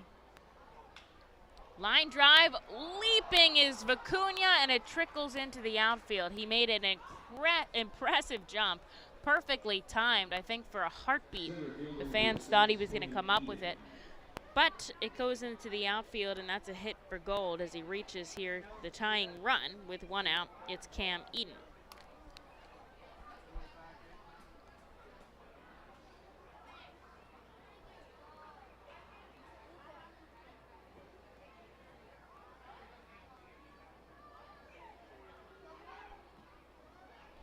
First pitch outside.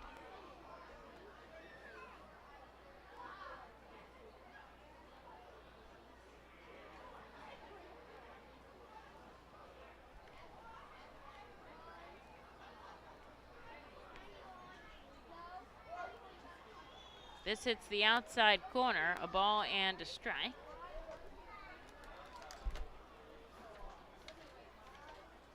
Saw Sealander back on Wednesday's game, 2 clean innings. Nobody on the base pass, 3 strikeouts and 22 offerings.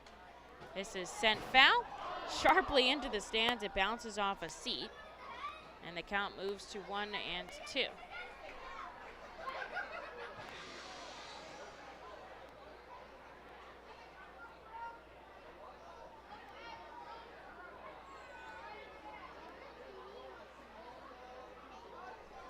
Bat on his shoulder, the number 9 hitter, Cam Eden. There's a runner on first. And 1 out. This is sent sharply down the right field line. Racing over Ortiz. What a catch! Somebody put a cape on that man as he robs Eden. A huge out, number 2. And Gold has to stay on first as he fires it in quickly. Somebody put speed as a tool for Jalen Ortiz. And here's Rafael Antigua. They go back to the top of the order, a runner on.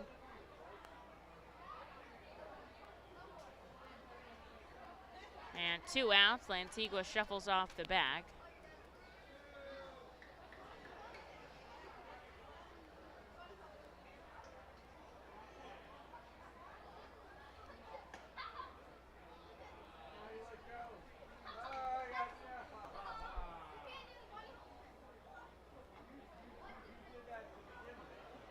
Waiting for Seal to step on the rubber, leans over.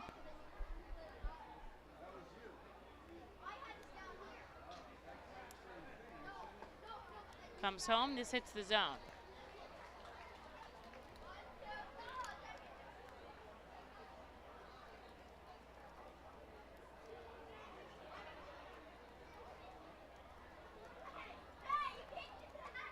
There's a big swing and a miss.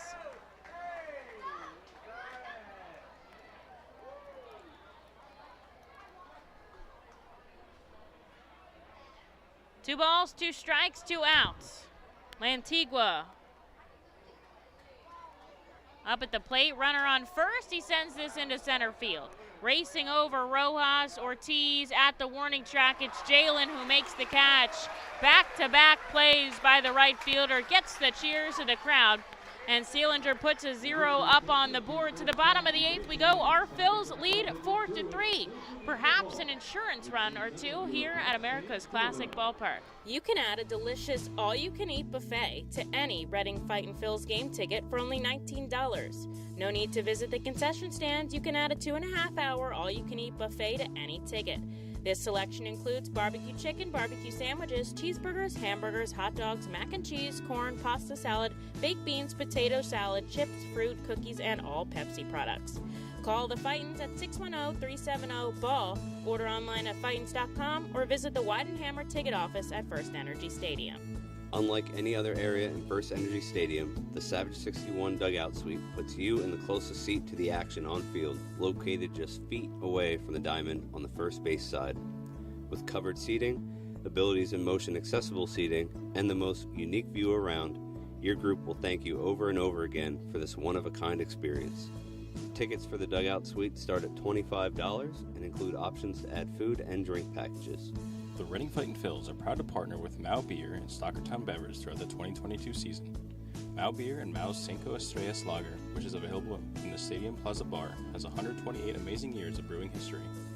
Make sure to pick up Mao Beer and Mao's Cinco Estrellas Lager at FirstEnergy Stadium at our Plaza Bar throughout the 2022 season and through our partner at Stockertown Beverage. Mao Beer will be on site for all of our Fiesta Friday games with samplings of their amazing Cinco Estrellas Lager. Mao Beer is a proud partner of the Reading Fightin' Phils and all Fiesta Friday celebration games. Mao Beer, the 5-star taste and quintessential beer from Madrid. Please drink responsibly.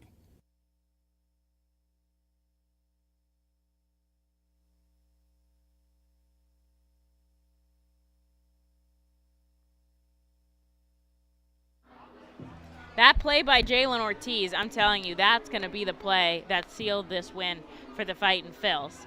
As we head into the bottom of the 8th, up 4-3 to New Hampshire. Sal Gazzo will start us off. Johan Rojas and Simone Muzziotti also due up. Gazzo takes a swing, and his little elbow guard goes flying off. There's strike number 1.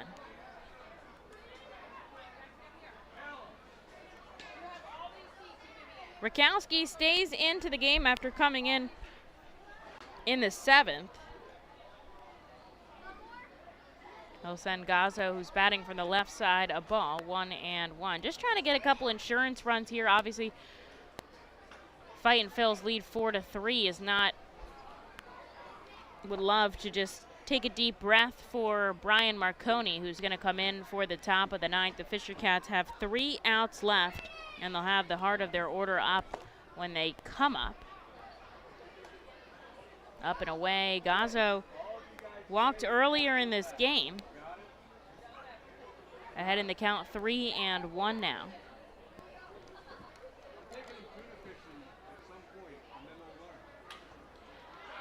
Deep in the hole left side, De Los Santos gets a glove on it. Gazzo a heartbeat away from running it out at first, but he doesn't, and there's out number 1 as we go back to the top with Johan Rojas. Hasn't gotten a hit today, but he was hit by a pitch in the 5th. Stole a base and scored a run.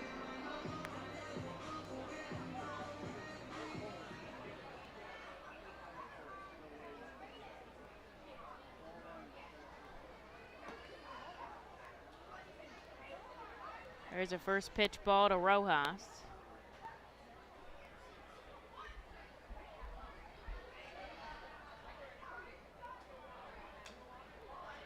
Chopped sharply foul. The count moves 1-1.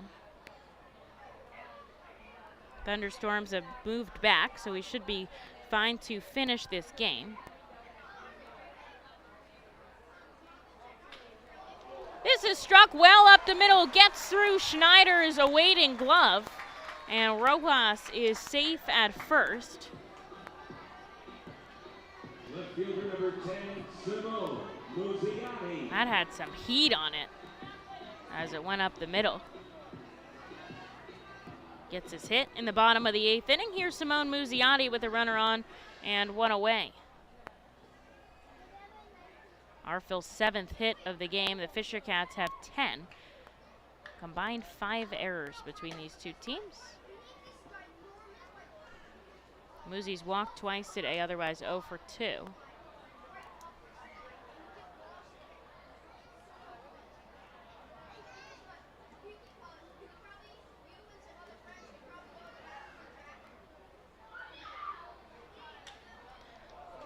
Muzzi goes up to middle as well, and back-to-back hits by the Fightin' Phils. Rojas going for 3. The tag, they get him there. Simone takes second. Impressive throw by Eden in the outfield. Muzzi will get credit for that single. Out 8-5. And Muzzi does get himself into scoring position, but now there's 2 outs here for Wendell Rijo. Tough that he was out at third, but that's the kind of aggression that you want to see from the Phils.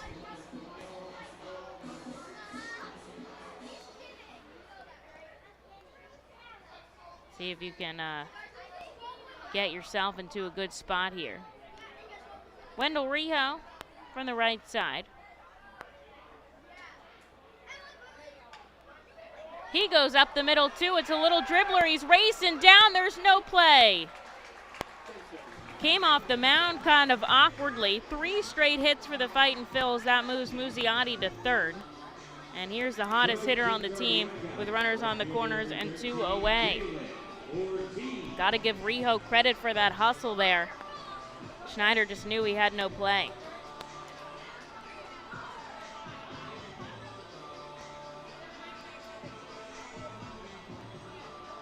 Simone's got some good speed on him. He's out at third right now. Rijo at first with 2 outs. In the bottom of the 8th inning, Reading leads 4-3. They'd love to tack on just another one. Jalen's reached twice today, once on an error, once on a walk. He's stolen 2 bags and scored twice, but he's also struck out 2 times. So he's looking for a hit. Glove at the chest here for Rakowski, pitching out of the stretch with 2 on. Jalen takes a swinging strike, and he's down 0-2.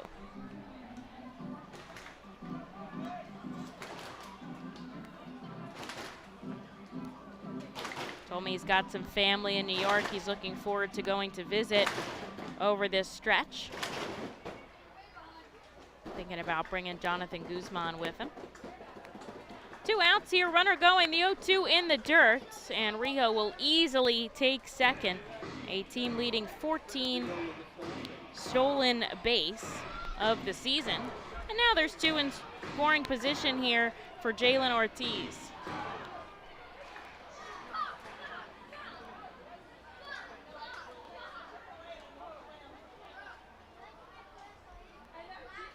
Here's the 1-2.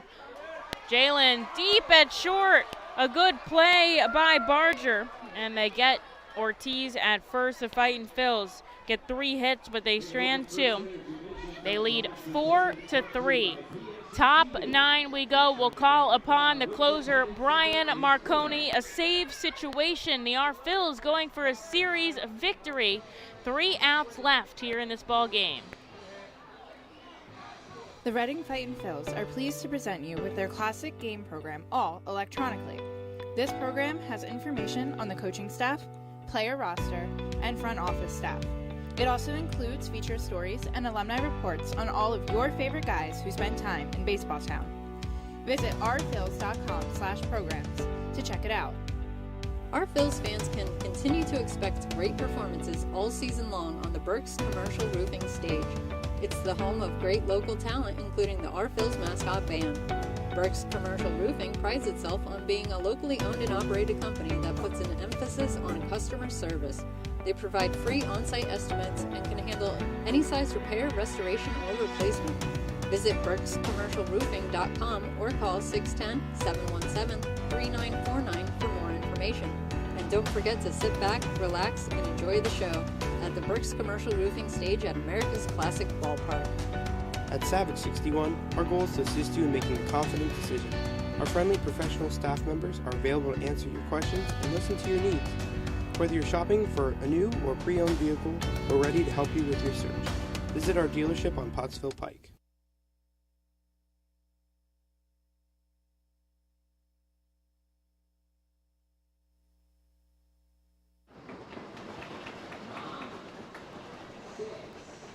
Top of the 9th we go here in Baseball Town. Your Fightin' Phils are trying to hold off the New Hampshire Fisher Cats. They lead 4-3. They'll call upon their closer, Brian Marconi, here to send down the Fisher Cats. He'll see the heart of their order, though. John Aiello, Addison Barger, and Trevor Schwecki. 11 for 13 in save situations. He'll go for his 12th. Gets a lot of cheers from the crowds here. As Aiello steps into the box, he's 3 for 4 today.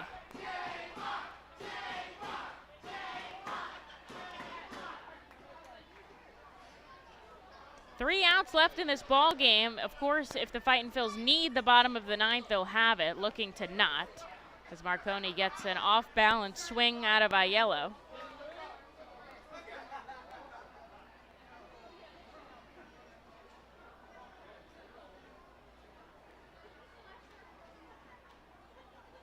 Lefty kicks and fires. This is skied into right center. Rojas calling off Jalen, who hustled in, and there is out number 1. This is the 7th pitcher of the day for the Fightin' Phils with 4 consecutive days off. Manager Sean Williams giving everybody a frame. And Marconi has 1 out here, waiting for Barger to step in. The only lefty in the bullpen right now with Eric Miller at the Futures game. Fightin' Phils lead 4 runs on 9 hits. Fisher Cats 3 runs on 10 hits. He gets a wild swing from Barger, down 0-1. New Hampshire's made 3 errors. Reading's played 2. This hasn't been a pretty game. The Fightin' Phils are 3 for 17 with runners in scoring position. The Fisher Cats are 0 for 11. And it's just who can come out on top here as Barger sends it foul. There have been some highlights. That Ortiz highlight reel play in right. Kevin Vicuña's had 3 hits tonight. Freddie Francisco notched his first double in Double-A. That was exciting. Lefty-lefty matchup. Here's the 0-2. Send foul, we'll go again. 6,619 fans joined us here Sunday night in Baseball Town. Lots of them have stayed out in this game for post-game fans run the bases. It's also just a beautiful day to sit out here too. Infield, outfield, back deep, 1 out in the top of the 9th. Marconi deals, it's below the knees, 1-2. Trying to end this game and send us all to break happy. I mean, not the Fisher Cats, but the rest of us. Fightin' Phils won the series when they saw each other. Oh man, this looked like it was gonna hit on the outside corner, but it doesn't. 2 balls and 2 strikes. The Fightin' Phils won the series when they saw each other on the road in Manchester earlier in the season. That was just our 2nd road trip. It feels so long ago. It was like in the 30s when we were out in Manchester. Here's the 2-2, taken back, hits the roof, smashes down. Good play made by a fan. He'll keep his count. Marconi's 11 saves on the season have him tied for first with Hollowell from Hartford. Looking to get in sole possession of the Eastern League. 16 saves last year. He came in 2nd. He's got 11 this year. Here's the 2-2. Fouled back. Barger is staying alive. It's a 4th foul ball. 1 out here, top of the 9th. Marconi trying to slam the door shut. Once again, the 2-2. Chop to first, diving corridor, it gets in. A base hit for Barger here.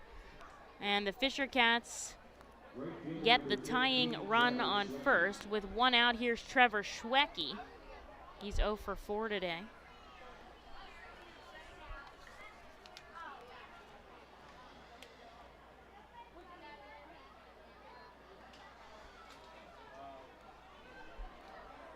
Schwecki, a righty bat for Marconi to face with a runner on. And 1 out. Barger shuffles off the bag quite a bit as the pitch comes in down and away. Ball number 1.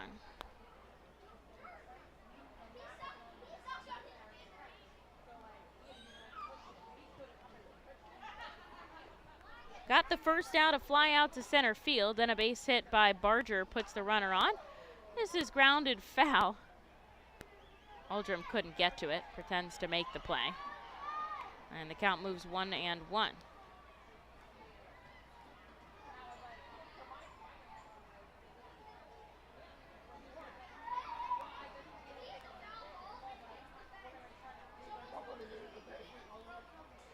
Brian takes a beat. The 1-1, fouled again, 1-2.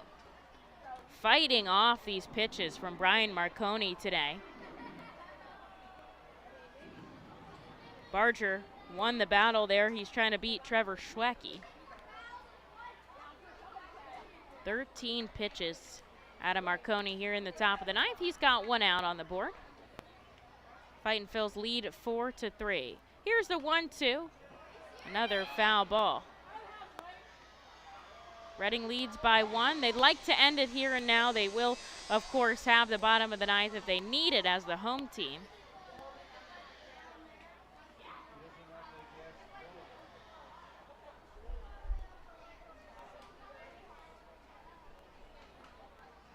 One, 2 again, way outside. Good stop by Francisco, and it's 2-2.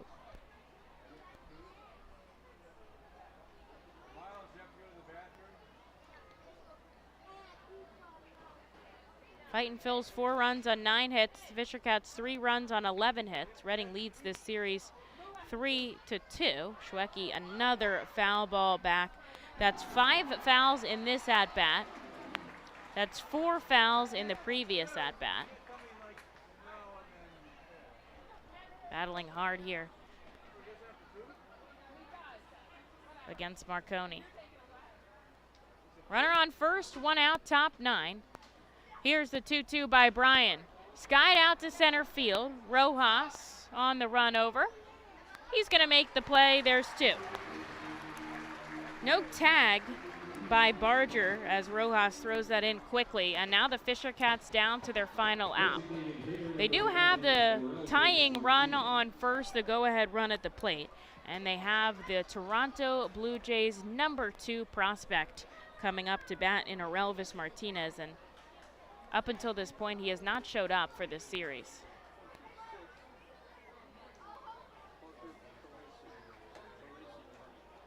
First pitch outside. Fisher Cats do have somebody up in their bullpen just in case. Marconi trying to pick up save number 12 on the season and give the Phils a victory going into the break. Barger on first, 2 outs on the board. Marconi misses outside twice, and it's 2-0. This is a 3-hour game. Seen a lot.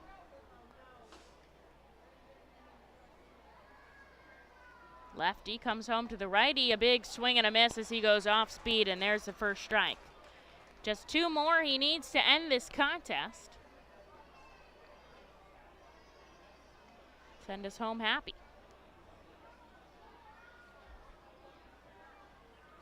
Barger shuffles off the bag at first, Aldrum holding him on. Marconi just focused on the batter. This is a fly ball, shallow right field. Jalen coming in, he'll make the catch, and that will do it. The Phils take the game 4-3 over the New Hampshire Fisher Cats. They pick up a huge win going into the All-Star break, taking this series with 4 wins to 2 losses. And that's a job well done by the Fightin Phils. A hard-fought battle, and they come out on top, and they have that momentum in their favor, leading this second half strong. It's been a lot of fun to watch. 11-7 here in the second half, and looking forward to the rest of it continue. We'll take 4 days off, Monday through Thursday, and pick it back up in Somerset Friday, Saturday, and Sunday. I'll be traveling on the road with the team, bringing you all the action from New Jersey. Your final score today, Reading 4, New Hampshire 3. Fans, thanks so much.